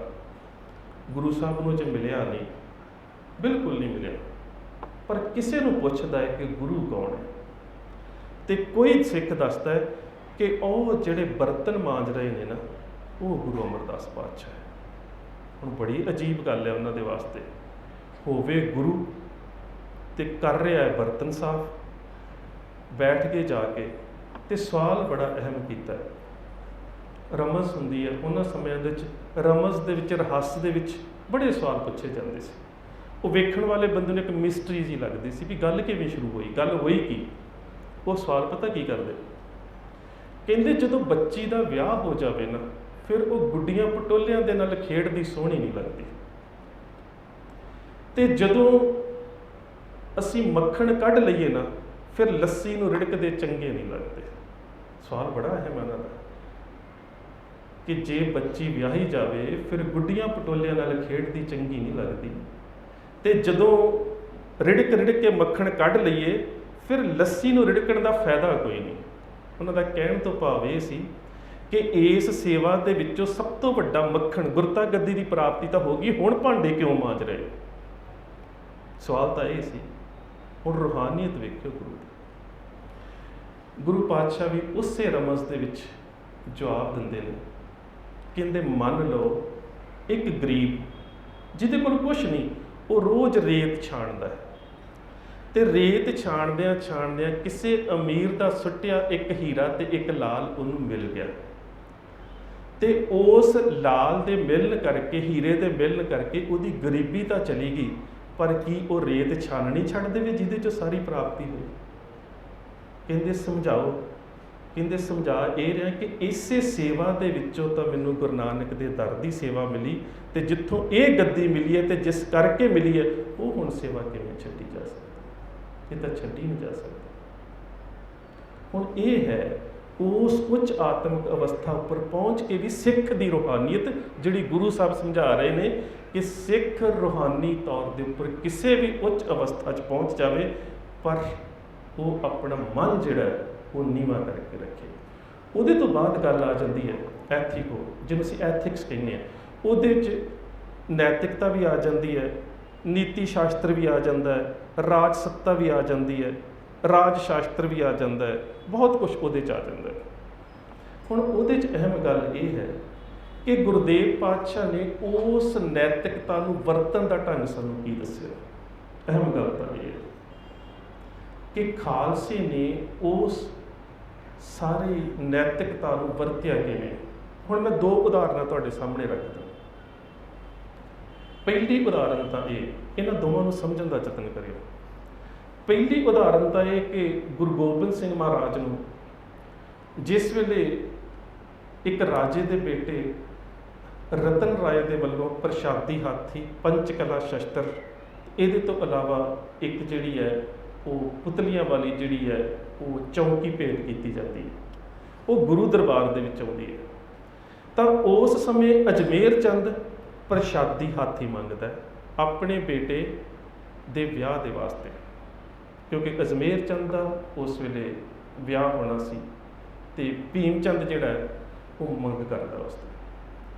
ਗੁਰਦੇਵ ਪਾਤਸ਼ਾਹ ਦੇਣ ਤੋਂ ਇਹ ਕਹਿ ਕੇ ਇਨਕਾਰ ਕਰਦੇ ਨੇ ਕਿ ਇਹ ਕਿਸੇ ਦੀ ਨਿੱਜੀ ਵਸਤ ਨਹੀਂ, ਇਹ ਗੁਰੂ ਦਰਬਾਰ ਦੇ ਵਿੱਚ ਆਈਆਂ ਹੋਈਆਂ ਵਸਤਾਂ ਨੇ, ਤੇ ਇਹਦੇ ਉੱਪਰ ਹੱਕ ਜਿਹੜਾ ਉਹ ਸੰਗਤ ਦਾ, ਇਹਦੇ ਤੇ ਹੱਕ ਸੰਗਤ ਦਾ ਹੈ। ਸੰਗਤ ਦੇ ਸਕਦੀ ਹੈ, ਪਰ ਸੰਗਤ ਦੀ ਸੰਗਤ ਨੂੰ ਦਿੱਤੀ ਵਸਤ ਮੈਂ ਨਹੀਂ ਦੇ ਸਕਦਾ। ਹੁਣ ਉਸ ਤੋਂ ਬਾਅਦ ਜਿਸ ਪਰਿਵਾਰ ਦੇ ਵਿੱਚ ਉਹਦਾ ਵਿਆਹ ਹੋਣਾ ਉਹ ਹੈ ਰਾਜਾ ਫਤਿਹ ਚੰਦ, ਤੇ ਰਾਜੇ ਫਤਿਹ ਚੰਦ ਦੀ ਬੇਟੀ ਨੂੰ ਗੁਰੂ ਸਾਹਿਬ ਤੋਹਫੇ ਭੇਜਦੇ ਨੇ। ਹੁਣ ਦੋ ਗੱਲਾਂ ਆਪਣੇ ਸਾਹਮਣੇ ਰੱਖ ਕੇ ਵੇਖੋ। ਤੇ ਜਦੋਂ ਭੰਗਾਣੀ ਦੀ ਜੰਗ ਹੁੰਦੀ ਹੈ, ਉਹਦਾ ਕਾਰਨ ਇਹ ਬਣਦਾ ਜਿੱਥੇ ਗੁਰਦੇਵ ਪਾਤਸ਼ਾਹ ਦੇ ਉੱਪਰ ਪਹਿਲਾਂ ਹਰੀਚੰਦ ਵਾਰ ਕਰਦਾ ਹੈ, ਤੇ ਪਾਤਸ਼ਾਹ ਕਹਿੰਦੇ ਕਿ ਉਹਦਾ ਜਿਹੜਾ ਪਹਿਲਾ ਤੀਰ ਸੀ ਉਹ ਘੋੜੇ ਦੇ ਕੋਲ ਦੀ ਲੰਘਿਆ। ਫਿਰ ਦੁੱਤੀਆ ਬਾਣ ਤਾਕ ਬੋਕੋ ਚਲਾਇਓ, ਰੱਖਿਓ ਦੀਵ ਕਾਨ ਸ਼ੈ ਕੇ ਸਦਾਇਓ, ਕਿ ਦੂਜਾ ਤੀਰ ਮੇਰੇ ਕੰਨ ਦੇ ਕੋਲੋਂ ਲੰਘ ਗਿਆ। ਫਿਰ ਤੀਜਾ ਪੀਰ ਜਿਹੜਾ ਸੀਗਾ ਨਾ, ਚੁੱਭੀ ਚਿੰਚ ਚਰਮਣ ਕਿਛ ਘਾਵੇ ਨਾ ਆਇਓ, ਮੇਰੀ ਪੇਟੀ 'ਚ ਲੱਗਾ। ਫਿਰ ਜੱਬੇ ਬਾਣ ਲੱਗ ਗਿਓ ਤੱਬੈ ਰੋਸ ਜਾਗਿਓ, ਕਰਨ ਲੈ ਕਮਾਨਣ ਹਨਨ ਬਾਣ ਤਣ, ਹਰੀਚੰਦ ਮਾਰੇ ਸੁਜੋਧਾ ਵਿਦਾਰੇ। ਹੁਣ ਉਸ ਜੰਗ ਦੇ ਵਿੱਚ ਪ੍ਰਾਪਤੀ 'ਚ ਵੇਖੋ ਦਰਿਆਵੀ ਪੱਧਰ ਤੇ ਨਾ ਉਹ ਜੰਗ ਜ਼ਰ ਦੇ ਕਰਕੇ, ਨਾ ਜ਼ਮੀਨ ਦੇ ਕਰਕੇ, ਨਾ ਜ਼ੋਰੂ ਦੇ ਕਰਕੇ, ਪਰ ਉਹਦੇ 'ਚ ਜਿੱਤ ਕਿਸ ਚੀਜ਼ ਦੀ ਹੈ? ਨੈਤਿਕਤਾ ਦੀ ਜਿੱਤ ਹੈ। ਤੇ ਗੁਰਦੇਵ ਪਾਤਸ਼ਾਹ ਉਸ ਜਿੱਤ ਨੂੰ ਕਹਿੰਦੇ ਕੀ ਨੇ, ਉਹਨੂੰ ਸੰਬੋਧਿਤ ਕਿਵੇਂ ਹੁੰਦੇ ਉਸ ਜਿੱਤ ਨੂੰ? ਕਹਿੰਦੇ ਭਈ ਜੀਤ ਮੇਰੀ ਕਿਰਪਾ ਕਾਲ ਕੇ। ਉਸ ਜਿੱਤ ਨੂੰ ਇਸ ਤਰ੍ਹਾਂ ਸੰਬੋਧਿਤ ਹੁੰਦੇ ਨੇ। ਹਾਲਾਂਕਿ ਉਹਦੇ ਵਿੱਚ ਉਸ ਜੰਗ ਦਾ ਜਿਹੜਾ ਆਧਾਰ ਹੈ ਕੇਵਲ ਤੇ ਕੇਵਲ ਨੈਤਿਕਤਾ ਹੈ। ਇਹ ਵਸਤਾਂ ਸੰਗਤ ਦੀਆਂ ਨੇ ਦਿੱਤੀਆਂ ਨਹੀਂ ਜਾ ਸਕਦੀਆਂ, ਪਰ ਜੇ ਗੁਰੂ ਚਾਹੇ ਤਾਂ ਕਿਸੇ ਨੂੰ ਵੀ ਤੋਹਫਾ ਦੇ ਸਕਦਾ ਹੈ, ਸੰਗਤ ਭੇਜ ਸਕਦਾ ਹੈ। ਹੁਣ ਅਗਲੀ ਗੱਲ ਆ ਜਾਂਦੀ, ਜਿਸ ਵੇਲੇ ਭਾਈ ਤਾਰਾ ਸਿੰਘ ਵਾਂ ਦੀ ਸ਼ਹਾਦਤ ਹੁੰਦੀ। ਹੁਣ ਤੁਸੀਂ ਇਸ ਗੁਰੂ ਦੇ ਸਨਮੁਖ ਖਾਲਸੇ ਦਾ ਸਰੂਪ ਵੇਖਣਾ ਕਿੰਨਾ ਪਿਆਰਾ। ਜਿਸ ਵੇਲੇ ਭਾਈ ਤਾਰਾ ਸਿੰਘ ਵਾਂ ਦੀ ਸ਼ਹਾਦਤ ਹੁੰਦੀ ਹੈ ਤੇ 1726 ਦੇ ਵਿੱਚ ਸਿੱਖਾਂ ਦਾ ਪਹਿਲਾ ਸਰਬੱਤ ਖਾਲਸਾ ਹੁੰਦਾ ਹੈ। ਉਸ ਸਰਬੱਤ ਖਾਲਸੇ ਦੇ ਵਿੱਚ ਕੁਝ ਫੈਸਲੇ ਲਏ ਜਾਂਦੇ ਨੇ। ਪਹਿਲਾ ਫੈਸਲਾ ਕਿ ਜਿਹੜੇ ਮੁਖਬਰ ਨੇ ਉਹ ਸੋਧੇ ਜਾਣਗੇ। ਦੂਜਾ ਫੈਸਲਾ ਸਰਕਾਰੀ ਖਜ਼ਾਨਾ ਲੁੱਟਿਆ ਜਾਵੇਗਾ। ਤੀਜਾ ਫੈਸਲਾ ਸਰਕਾਰੀ ਹਥਿਆਰ ਤੇ ਅਸਤਬਲ ਤਬੇਲੇ ਉਹ ਲੁੱਟੇ ਜਾਣਗੇ। ਇਹ ਫੈਸਲਾ ਹੋ ਜਾਂਦਾ ਹੈ। ਸਿੰਘਾਂ ਦਾ ਇੱਕ ਜਥਾ ਸਰਦਾਰ ਕਪੂਰ ਸਿੰਘ, ਜਿਹੜੇ ਬਾਅਦ ਦੇ ਵਿੱਚ ਨਵਾਬ ਕਪੂਰ ਸਿੰਘ ਬਣਦੇ ਨੇ 1733 ਦੇ ਵਿੱਚ, ਇਹ 1726 ਦੀ ਗੱਲ ਹੈ। ਉਹਨਾਂ ਦੇ ਕੋਲ ਇੱਕ ਖਬਰ ਪਹੁੰਚਦੀ ਹੈ ਕਿ ਇੱਕ ਬਹੁਤ ਵੱਡਾ ਕਾਫਲਾ ਜਿਹੜਾ ਸਿਆਲਕੋਟ ਦੇ ਰਹਿਣ ਵਾਲੇ ਸੇਠ ਪ੍ਰਤਾਪ ਚੰਦ ਦਾ ਹੈ, ਦਿੱਲੀ ਨੂੰ ਜਾ ਰਿਹਾ ਸਿਆਲਕੋਟ ਤੋਂ। ਉਸ ਕਾਫਲੇ ਦੇ ਵਿੱਚ ਉਹਨਾਂ ਨੇ ਸ਼੍ਰੀਨਗਰ ਤੋਂ ਬਹੁਤ ਸਾਰੇ ਪਸ਼ਮੀਨੇ ਦੇ ਸ਼ਾਲ ਖਰੀਦੇ ਨੇ, ਬਹੁਤ ਸਾਰਾ ਉਹਨਾਂ ਕੋਲ ਗਿਰੀਆਂ, ਮੇਵੇ, ਬਦਾਮ ਜਿਹੜੇ ਕਾਬਲ ਤੋਂ ਲੈ ਕੇ ਆ ਰਹੇ ਨੇ। ਤੇ ਸਰਦੀਆਂ ਦੇ ਦਿਨ ਨੇ, ਦਸੰਬਰ 1726, ਤੇ ਸਿੱਖਾਂ ਨੂੰ ਲੋੜ ਵੀ ਇਸ ਚੀਜ਼ ਦੀ। ਹੁਣ ਖਬਰ ਵੀ ਮਿਲ ਗਈ ਕਿ ਉਸ ਖਜ਼ਾਨੇ 'ਚ ਉਹ ਚੀਜ਼ਾਂ ਆ ਰਹੀਆਂ ਨੇ ਜਿਹੜੀਆਂ ਸਾਨੂੰ ਚਾਹੀਦੀਆਂ ਨੇ, ਤੇ ਕਿਉਂ ਨਾ ਲੁੱਟਿਆ ਜਾਵੇ। ਇਹ ਸਿਆਲਕੋਟ ਤੋਂ ਸ਼੍ਰੀਨਗਰ ਦੇ ਵਾਇਆ ਹੋਇਆ ਹੁੰਦੇ ਜੰਮੂ ਤੋਂ ਬਸੌਲੀ ਦੇ ਕੋਲੋਂ ਨਿਕਲ ਕੇ ਪੰਜਾਬ, ਤੇ ਪੰਜਾਬ ਦੇ ਵਿੱਚ ਜਿਹਨੂੰ ਅੱਜ ਸ੍ਰੀ ਹਰਗੋਬਿੰਦਪੁਰ ਕਹਿੰਦੇ ਆ, ਜਿਸ ਨੂੰ ਰਿਆੜਕੀ ਦਾ ਇਲਾਕਾ ਕਿਹਾ ਜਾਂਦਾ ਸੀ, ਜਦੋਂ ਉਹਦੇ ਕੋਲ ਪਹੁੰਚਦੇ ਨੇ ਤੇ ਸਰਦਾਰ ਕਪੂਰ ਸਿੰਘ ਹੁਣਾਂ ਦੀ ਅਗਵਾਈ ਦੇ ਵਿੱਚ ਇਸ ਕਾਫਲੇ ਨੂੰ ਲੁੱਟ ਲਿਆ ਜਾਂਦਾ। ਸਾਰਾ ਸਮਾਨ ਲੁੱਟ ਲਿਆ ਜਾਂਦਾ, ਜਥਿਆਂ 'ਚ ਵੰਡ ਦਿੱਤਾ ਜਾਂਦਾ। ਜਿਹੜੇ ਕਾਫਲੇ ਦੇ ਆ ਰਹੇ ਲੋਕ ਸੀ, ਉਹਦੇ ਗੱਡਿਆਂ ਵਾਲੇ, ਉਹਦੇ ਘੋੜਿਆਂ ਵਾਲੇ, ਉਹਦੇ ਬੈਲਾਂ ਵਾਲੇ, ਉਹ ਸਾਰੇ ਡਰ ਦੇ ਮਾਰੇ ਭੱਜ ਜਾਂਦੇ ਨੇ। ਇੱਕ ਗਾਡੀ ਜਿਹੜਾ ਸੀ ਗੱਡੇ ਵਾਲਾ ਸਿੱਖਾਂ ਦੇ ਹੱਥ ਲੱਗ ਜਾਂਦਾ ਹੈ, ਤੇ ਸਰਦਾਰ ਕਪੂਰ ਸਿੰਘ ਉਸ ਨੂੰ ਸਵਾਲ ਕਰਦੇ ਨੇ, ਕਹਿੰਦੇ ਇਹ ਖਜ਼ਾਨਾ ਕਿਸ ਦਾ ਸੀ, ਇਹ ਮਾਲ ਕਿਸ ਦਾ ਹੈ? ਕਹਿੰਦੇ ਸੇਠ ਪ੍ਰਤਾਪ ਚੰਦ ਦਾ। ਕਹਿੰਦੇ ਕਿੱਥੇ ਜਾ ਰਿਹਾ ਸੀ? ਕਹਿੰਦੇ ਦਿੱਲੀ ਲੈ ਕੇ ਜਾ ਰਹੇ ਸੀ, ਦਿੱਲੀ ਦੇ ਬਾਦਸ਼ਾਹ ਦੇ ਕੋਲ। ਉਹ ਕਹਿੰਦਾ ਸੇਠ ਪ੍ਰਤਾਪ ਚੰਦ ਕਿੱਥੇ ਹੈ? ਕਹਿੰਦਾ ਜੀ ਉਹ ਤਾਂ ਤੁਹਾਡੇ ਤੋਂ ਡਰਦਾ ਮਾਰਾ ਕਿਸੇ ਦੇ ਘਰ ਲੁਕਿਆ ਬੈਠਾ ਹੈ। ਕਹਿੰਦਾ ਤੁਸੀਂ ਉਸ ਨੂੰ ਦਰਬਾਰ ਦੇ ਵਿੱਚ ਲਿਆ ਸਕਦੇ ਹੋ?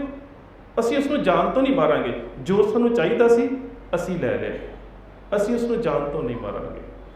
ਉਹ ਕਹਿੰਦਾ ਠੀਕ ਹੈ, ਜੇ ਤੁਸੀਂ ਇਹ ਇਕਰਾਰ ਕਰਦੇ ਹੋ ਤੇ ਮੈਂ ਲੈ ਆਉਣਾ। ਉਸ ਦਾ ਜਿਹੜਾ ਗਾਡੀ ਹੁੰਦਾ ਹੈ ਉਹ ਜਾਂਦਾ ਹੈ ਤੇ ਲੈ ਆਉਂਦਾ ਹੈ ਸੇਠ ਪ੍ਰਤਾਪ ਚੰਦ। ਸੇਠ ਪ੍ਰਤਾਪ ਚੰਦ ਖਾਲਸੇ ਦੇ ਸਾਹਮਣੇ ਬੈਠਾ ਤੇ ਸਰਦਾਰ ਕਪੂਰ ਸਿੰਘ ਕਹਿੰਦੇ ਨੇ, ਕਹਿੰਦੇ ਇਹ ਖਜ਼ਾਨਾ ਦਿੱਲੀ ਜਾ ਰਿਹਾ ਸੀ ਸਾਰਾ? ਕਹਿੰਦੇ ਹਾਂ। ਕਹਿੰਦਾ ਕਿ ਇਹਦਾ ਕਿੰਨਾ ਕੁ ਮੁੱਲ ਸੀ? ਉਹ ਕਹਿੰਦਾ ਅਜੇ ਪਤਾ ਨਹੀਂ। ਸਰਦਾਰ ਕਪੂਰ ਸਿੰਘ ਕਹਿੰਦੇ ਇਹ ਕਿਵੇਂ ਹੋ ਸਕਦਾ ਹੈ ਕਿ ਇਹ ਸਾਰੇ ਕਾਫਲੇ ਦੇ ਵਿੱਚ ਸਭ ਕੁਝ ਦਿੱਲੀ ਦੀ ਹਕੂਮਤ ਦੇ ਕੋਲ ਜਾ ਰਿਹਾ ਹੈ ਤੇ ਤੁਹਾਨੂੰ ਮੁੱਲ ਦਾ ਨਹੀਂ ਪਤਾ? ਕਹਿੰਦਾ ਅਜੇ ਤੇ ਮੈਂ ਆਪਣਾ ਪੈਸਾ ਲਾ ਕੇ ਮਾਲ ਖਰੀਦਿਆ ਸੀ, ਦਿੱਲੀ ਤੇ ਅਜੇ ਮੈਂ ਵੇਚ ਕੇ ਪੈਸੇ ਲੈਣੇ ਸੀ। ਜਦੋਂ ਇਹ ਗੱਲ ਉਹਦੀ ਜ਼ੁਬਾਨ ਚੋਂ ਨਿਕਲੀ ਤੇ ਸਰਦਾਰ ਕਪੂਰ ਸਿੰਘ ਨੇ ਉਸੇ ਵੇਲੇ ਜਥੇ ਦੇ ਸਾਰੇ ਜਥੇਦਾਰਾਂ ਨੂੰ ਸੱਦ ਲਿਆ। ਕਹਿੰਦੇ ਵੇਖੋ, ਜਿਹੜਾ ਸਰਬੱਤ ਖਾਲਸਾ 'ਚ ਫੈਸਲਾ ਹੋਇਆ ਸੀ ਨਾ, ਉਹ ਸੀ ਸਰਕਾਰੀ ਖਜ਼ਾਨਾ ਲੁੱਟਣਾ। ਇਹ ਅਜੇ ਸਰਕਾਰੀ ਹੋਇਆ ਹੀ ਨਹੀਂ, ਇਹ ਤੇ ਜੇ ਨਿੱਜੀ ਹੈ। ਇਸ ਕਰਕੇ ਜਿਹੜੇ ਜਥੇ ਦੇ ਕੋਲ ਜਿਹੜੀ ਵੀ ਵਸਤ ਗਈ ਹੈ ਨਾ, ਉਹ ਸਾਰੀ ਲਿਆ ਕੇ ਰੱਖ ਦਿਓ। ਇਹ ਸਿੱਖਾਂ ਦੀ ਨੈਤਿਕਤਾ। ਸਾਰੇ ਜਥੇ ਸਾਰਾ ਹੀ ਸਮਾਨ ਲਿਆ ਕੇ ਢੇਰੀ ਕਰ ਦਿੰਦੇ ਨੇ ਸਰਦਾਰ ਕਪੂਰ ਸਿੰਘ ਦੇ ਅੱਗੇ, ਤੇ ਬਾਅਦ 'ਚ ਸੇਠ ਪ੍ਰਤਾਪ ਚੰਦ ਨੂੰ ਕਹਿੰਦੇ ਨੇ ਕਿ ਆਪਣੇ ਮੁਨੀਮ ਨੂੰ ਕਹਿ ਆਪਣੀਆਂ ਵਸਤਾਂ ਪੂਰੀਆਂ ਕਰੇ। ਇਤਿਹਾਸ ਗਵਾਹ ਹੈ, ਉਹ ਕਹਿੰਦਾ ਕਿ ਇੱਕ ਚਾਦਰ ਵੀ ਘੱਟ ਨਹੀਂ, ਇੱਕ ਚਾਦਰ ਵੀ ਘੱਟ ਨਹੀਂ, ਕਿ ਜੋ ਕੁਛ ਲਿਆ ਸਭ ਕੁਝ ਵਾਪਸ ਦੇ ਦਿੱਤਾ, ਹਾਲਾਂਕਿ ਲੋੜ ਵੀ ਸੀ ਉਸ ਵੇਲੇ। ਸੋ ਇਹ ਹੈ ਕਿ ਸਿੱਖ ਦੇ ਵਿੱਚ ਨੈਤਿਕਤਾ ਦੇ ਗੁਣ ਖਾਲਸੇ 'ਚ। ਹੁਣ ਕੀ ਉਸ ਖਾਲਸੇ ਨੂੰ ਵੇਖ ਕੇ ਪ੍ਰਤਾਪ ਚੰਦ ਨੂੰ ਗੁਰੂ ਗੋਬਿੰਦ ਸਿੰਘ ਮਹਾਰਾਜ ਦਾ ਰੂਪ ਨਹੀਂ ਯਾਦ ਆਉਂਦਾ ਹੋਵੇਗਾ ਕਿ ਇਹ ਕਿਹੜੇ ਪਿਓ ਦੇ ਪੁੱਤਰ ਨੇ? ਬਿਲਕੁਲ ਯਾਦ ਆਉਂਦਾ ਹੋਵੇਗਾ। ਅਗਲੀ ਗੱਲ ਹੈ ਸਮਾਜ, ਸੋਸ਼ੀਓ। ਸਮਾਜ ਦੇ ਵਿੱਚ ਜਦੋਂ ਅਸੀਂ ਰਾਜ ਦੀ ਗੱਲ ਕਰਦੇ ਹਾਂ ਤਾਂ ਉਹਦੇ ਵਿੱਚ ਸਮਾਜ ਜਿਹੜਾ ਹੈ ਉਹਦੇ ਵਾਸਤੇ ਨੈਤਿਕਤਾ ਦੇ ਜਿਹੜੀ ਉੱਚ ਮਿਆਰੀ ਨੈਤਿਕ ਕਦਰਾਂ ਕੀਮਤਾਂ ਨੇ, ਉਹਨਾਂ ਦਾ ਆਧਾਰ ਕੀ ਹੋਵੇ? ਸਰਦਾਰ ਹਰੀ ਸਿੰਘ ਭੰਗੀ ਅਕਾਲ ਤਖਤ ਸਾਹਿਬ ਤੇ ਬੈਠੇ ਨੇ, ਦੁਪਹਿਰ ਦਾ ਸਮਾਂ ਹੈ, ਸਾਰੇ ਜਥੇ ਦੇ ਸਿੰਘ, ਸਰਦਾਰ ਚੜ੍ਹਤ ਸਿੰਘ ਹੁਣੀ, ਮਹਾਰਾਜਾ ਰਣਜੀਤ ਸਿੰਘ ਦਾ ਦਾਦਾ ਵੀ ਉੱਥੇ ਨੇ, ਸਰਦਾਰ ਜੱਸਾ ਸਿੰਘ ਰਾਮਗੜੀਆ ਉੱਥੇ ਨੇ, ਸਰਦਾਰ ਹਰੀ ਸਿੰਘ ਭੰਗੀ ਉੱਥੇ ਨੇ, ਸਰਦਾਰ ਮਿੱਤ ਸਿੰਘ ਉੱਥੇ ਨੇ, ਹੋਰ ਵੀ ਕਈ ਮਿਸਲਾਂ ਦੇ ਸਰਦਾਰ ਉੱਥੇ ਬੈਠੇ ਨੇ। ਪੰਗਤ ਦੇ ਵਿੱਚ ਬੈਠੇ ਨੇ, ਪ੍ਰਸ਼ਾਦਾ ਵਰਤਾ ਦਿੱਤਾ ਗਿਆ, ਅਜੇ ਛਕਿਆ ਨਹੀਂ ਕਿ ਉੱਚੀ ਇੱਕ ਆਵਾਜ਼ ਸੁਣਦੀ ਹੈ, ਖਾਲਸਾ ਜੀ ਮੇਰੀ ਬੇਟੀ ਨੂੰ ਬਚਾ ਲਓ। ਉੱਥੇ ਹੀ ਪ੍ਰਸ਼ਾਦਾ ਰੱਖ ਦਿੱਤਾ ਜਾਂਦਾ ਹੈ। ਕਹਿੰਦੇ ਪਹਿਲਾਂ ਫਰਿਆਦੀ ਦੀ ਫਰਿਆਦ ਸੁਣੀ ਜਾਏ। ਉਸ ਨੂੰ ਹਾਜ਼ਰ ਕੀਤਾ ਜਾਂਦਾ ਹੈ ਤੇ ਉਸ ਨੂੰ ਪੁੱਛਿਆ ਜਾਂਦਾ ਕੀ ਗੱਲ ਹੈ। ਕਹਿੰਦਾ ਹੈ ਕਿ ਕਸੂਰ ਦਾ ਹਾਕਮ ਉਸਮਾਨ ਖਾਨ ਮੇਰੀ ਬੇਟੀ ਨੂੰ ਚੁੱਕ ਕੇ ਲੈ ਗਿਆ, ਤੇ ਇਹ ਕੋਈ ਨਵੀਂ ਗੱਲ ਨਹੀਂ ਹੈ, ਉਹ ਹੋਰ ਵੀ ਕਈ ਬੱਚੀਆਂ ਨੂੰ ਚੁੱਕ ਕੇ ਲੈ ਜਾਂਦਾ ਹੈ। ਖਾਲਸਾ ਜੀ ਜੇ ਮੇਰੀ ਬੱਚੀ ਨੂੰ ਬਚਾ ਸਕਦੇ ਹੋ ਤੇ ਤੁਸੀਂ ਬਚਾ ਸਕਦੇ ਹੋ। ਖਾਲਸਾ ਪੰਥ ਉਸੇ ਵੇਲੇ ਤਿਆਰ ਹੁੰਦਾ, ਭਾਵੇਂ ਕਿ ਉਦੋਂ ਤੱਕ ਮਿਸਲਾਂ ਨੇ ਬਹੁਤ ਸਾਰਾ ਇਲਾਕਾ ਜਿੱਤ ਲਿਆ ਸੀ, ਪਰ ਕਸੂਰ ਤੇ ਹਮਲਾ ਉਸ ਵੇਲੇ ਮਿਸਲਾਂ ਇਸ ਕਰਕੇ ਨਹੀਂ ਸੀ ਕਰ ਰਹੀਆਂ ਕਿਉਂਕਿ ਕਸੂਰ ਦੀ ਕਿਲ੍ਹਾਬੰਦੀ ਬੜੀ ਸਟਰੋਂਗ ਸੀ। ਕਸੂਰ ਦੇ ਵਿੱਚ 12 ਛੋਟੇ ਕਿਲ੍ਹੇ ਸੀ, ਔਰ ਸਾਰੇ ਹਾਕਮ ਜਿਹੜੇ ਸੀ ਉਹਨਾਂ ਦੇ ਕੋਲ ਫੌਜ ਤੇ ਹਥਿਆਰ ਚੰਗੀ ਸੀ। ਸਿੱਖ ਸੋਚ ਰਹੇ ਸੀ ਕਿ ਜਦੋਂ ਵੱਧ ਫੌਜ ਸਾਡੇ ਕੋਲ ਹੋ ਜਾਵੇਗੀ ਫਿਰ ਕਸੂਰ ਨੂੰ ਆਪਣੇ ਅਧੀਨ ਕਰਾਂਗੇ। ਪਰ ਹੁਣ ਸਮੱਸਿਆ ਆ ਗਈ ਹੈ ਸਮਾਜ, ਕਿ ਜਿਹੜੇ ਸਮਾਜ ਦੇ ਉੱਪਰ ਅਸੀਂ ਰਾਜ ਕਰ ਰਹੇ ਹਾਂ ਉਹਦੇ 'ਚ ਇੱਕ ਬਸ਼ਿੰਦਾ ਦੁਖੀ ਹੈ ਕਿਉਂਕਿ ਉਹਦੀ ਬੇਟੀ ਜਿਹੜੀ ਉਸਮਾਨ ਖਾਨ ਚੁੱਕ ਕੇ ਲੈ ਗਿਆ। ਪ੍ਰਸ਼ਾਦਾ ਨਹੀਂ ਛਕਦੇ, ਉਸੇ ਵੀ ਲੁੱਟ ਕੇ ਤਿਆਰ ਹੁੰਦੇ ਨੇ। ਹਾਲਾਂਕਿ ਇੱਕ ਮਿਸਲ ਦਾ ਸਰਦਾਰ ਸ਼ਾਇਦ ਡੱਲੇ ਵਾਲੀ ਮਿਸਲ ਵਾਲੇ ਕਹਿੰਦੇ ਜਾਣਾ ਤੇ ਹੈ ਹੀ ਹੈ, ਪ੍ਰਸ਼ਾਦਾ ਛਕ ਕੇ ਤੁਰ ਪਈਏ, ਕਹਿੰਦੇ ਨਹੀਂ। ਹੁਣ ਗੁਰੂ ਦੇ ਸਾਹਮਣੇ ਕਹਿ ਦਿੱਤਾ ਹੈ ਕਿ ਤੇਰੀ ਬੇਟੀ ਨੂੰ ਬਚਾਉਣ ਜਾਣਾ ਤੇ ਹੁਣ ਤਾਂ ਐਵੇਂ ਹੀ ਚੱਲਾਂਗੇ। ਸਰਦਾਰ ਹਰੀ ਸਿੰਘ ਭੰਗੀ ਨਿਕਲਦੇ ਨੇ, ਉਸ ਤੋਂ ਬਾਅਦ ਸਰਦਾਰ ਚੜ੍ਹ ਸਿੰਘ, ਜੱਸਾ ਸਿੰਘ ਰਾਮਗੜੀਆ, ਇਹ ਸਾਰੇ ਉੱਥੇ ਜਾਂਦੇ ਨੇ ਕਸੂਰ ਫਤਿਹ ਕੀਤਾ ਜਾਂਦਾ ਹੈ। ਉਸਮਾਨ ਖਾਨ ਮਾਰਿਆ ਜਾਂਦਾ ਹੈ। ਉਸ ਬ੍ਰਾਹਮਣ ਪਰਿਵਾਰ ਦੀ ਬੱਚੀ ਨੂੰ ਬ੍ਰਾਹਮਣ ਪਰਿਵਾਰ ਦੇ ਵਿੱਚ ਭੇਜਿਆ ਜਾਂਦਾ ਹੈ। ਹੁਣ ਇਹ ਇੱਕ ਉਸ ਬੱਚੀ ਦੀ ਇੱਜ਼ਤ ਨੂੰ ਬਚਾਉਂਦਿਆਂ ਸਾਡੇ ਇਤਿਹਾਸਕਾਰ ਕਹਿੰਦੇ ਨੇ ਕਿ 2 ਦਰਜਨ ਦੇ ਕਰੀਬ ਸਿੰਘ ਸ਼ਹੀਦ ਹੁੰਦੇ। ਫਿਰ ਜਦੋਂ ਉਸ ਬੱਚੀ ਦੇ ਜਾਂ ਉਸ ਬੱਚੀ ਦੇ ਬਾਪ ਦੇ ਸਾਹਮਣੇ ਜਦੋਂ ਸ਼ਹੀਦ ਹੋਏ ਸਿੰਘਾਂ ਦੇ ਸਰੀਰ ਪਏ ਹੋਣਗੇ ਤਾਂ ਕੀ ਉਸ ਸਮਾਜਿਕ ਝਾਕੀ ਦੇ ਵਿੱਚੋਂ, ਸਿੱਖਾਂ ਦੀ ਨੈਤਿਕਤਾ ਦੇ ਵਿੱਚੋਂ ਇਹ ਸ਼ਬਦ ਨਹੀਂ ਨਿਕਲਦੇ ਹੋਣਗੇ ਕਿ ਇਹਨਾਂ ਦਾ ਬਾਪ ਕੈਸਾ ਹੈ? ਜੇ ਖਾਲਸਾ ਐਸਾ ਹੈ ਤੇ ਫਿਰ ਇਹਨਾਂ ਦਾ ਬਾਪ ਕੈਸਾ ਹੈ? ਫਿਰ ਗੁਰੂ ਗੋਬਿੰਦ ਸਿੰਘ ਮਹਾਰਾਜ ਕਿਵੇਂ ਦਾ ਹੋਵੇਗਾ,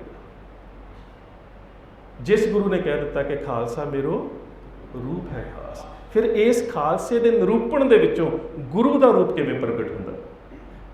ਅਗਲੀ ਗੱਲ ਹੋਰ ਸਮਝਣ ਦਾ ਯਤਨ ਕਰੀਏ।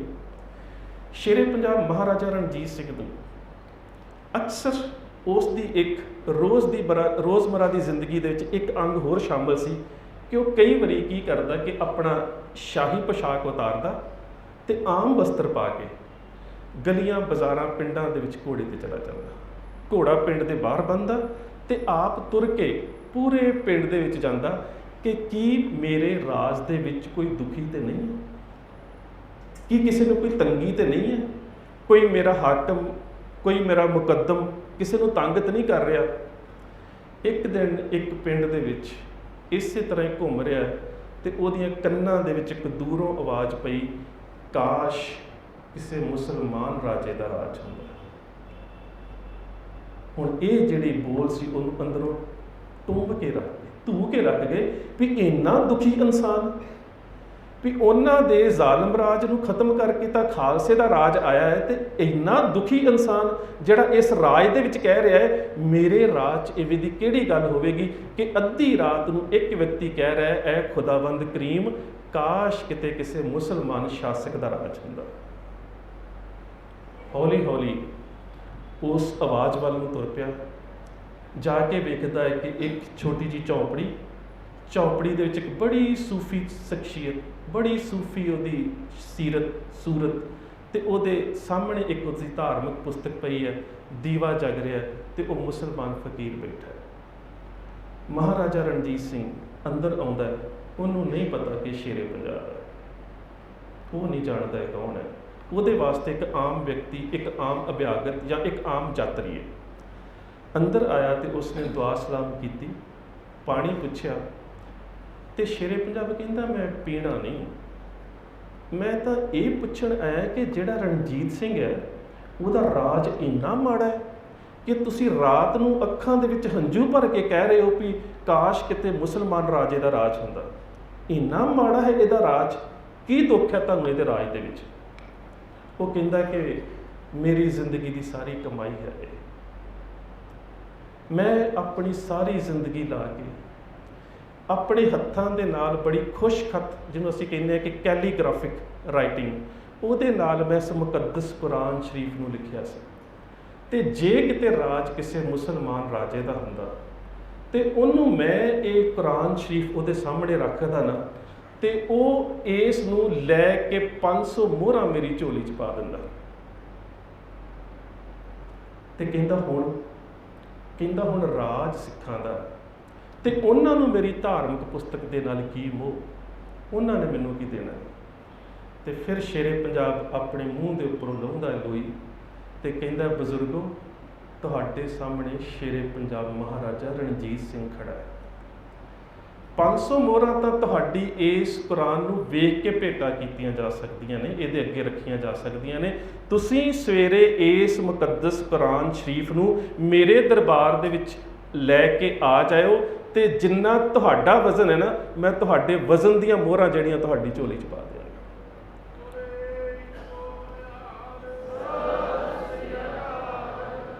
ਹੁਣ ਮੁਸਲਮਾਨ ਵੀ ਉਹੀ, ਝੁੱਗੀ ਵੀ ਉਹੀ, ਦੀਵਾ ਵੀ ਉਹੀ, ਤੇ ਰਣਜੀਤ ਸਿੰਘ ਵੀ ਉਹੀ। ਰਣਜੀਤ ਸਿੰਘ ਤੇ ਵਾਪਸ ਜਾ ਰਿਹਾ ਹੈ ਆਪਣੀ ਘੋੜੇ ਤੇ ਬੈਠਣ ਦੇ ਵਾਸਤੇ, ਤੇ ਉਹਦੀ ਪਿੱਠ ਨੂੰ ਵੇਖ ਕੇ ਉਹ ਫਕੀਰ ਕਹਿ ਰਿਹਾ ਹੈ, ਕਾਸ਼ ਹਰ ਰਾਜ ਦਾ ਰਾਜਾ ਸਿੱਖ ਹੋਵੇ।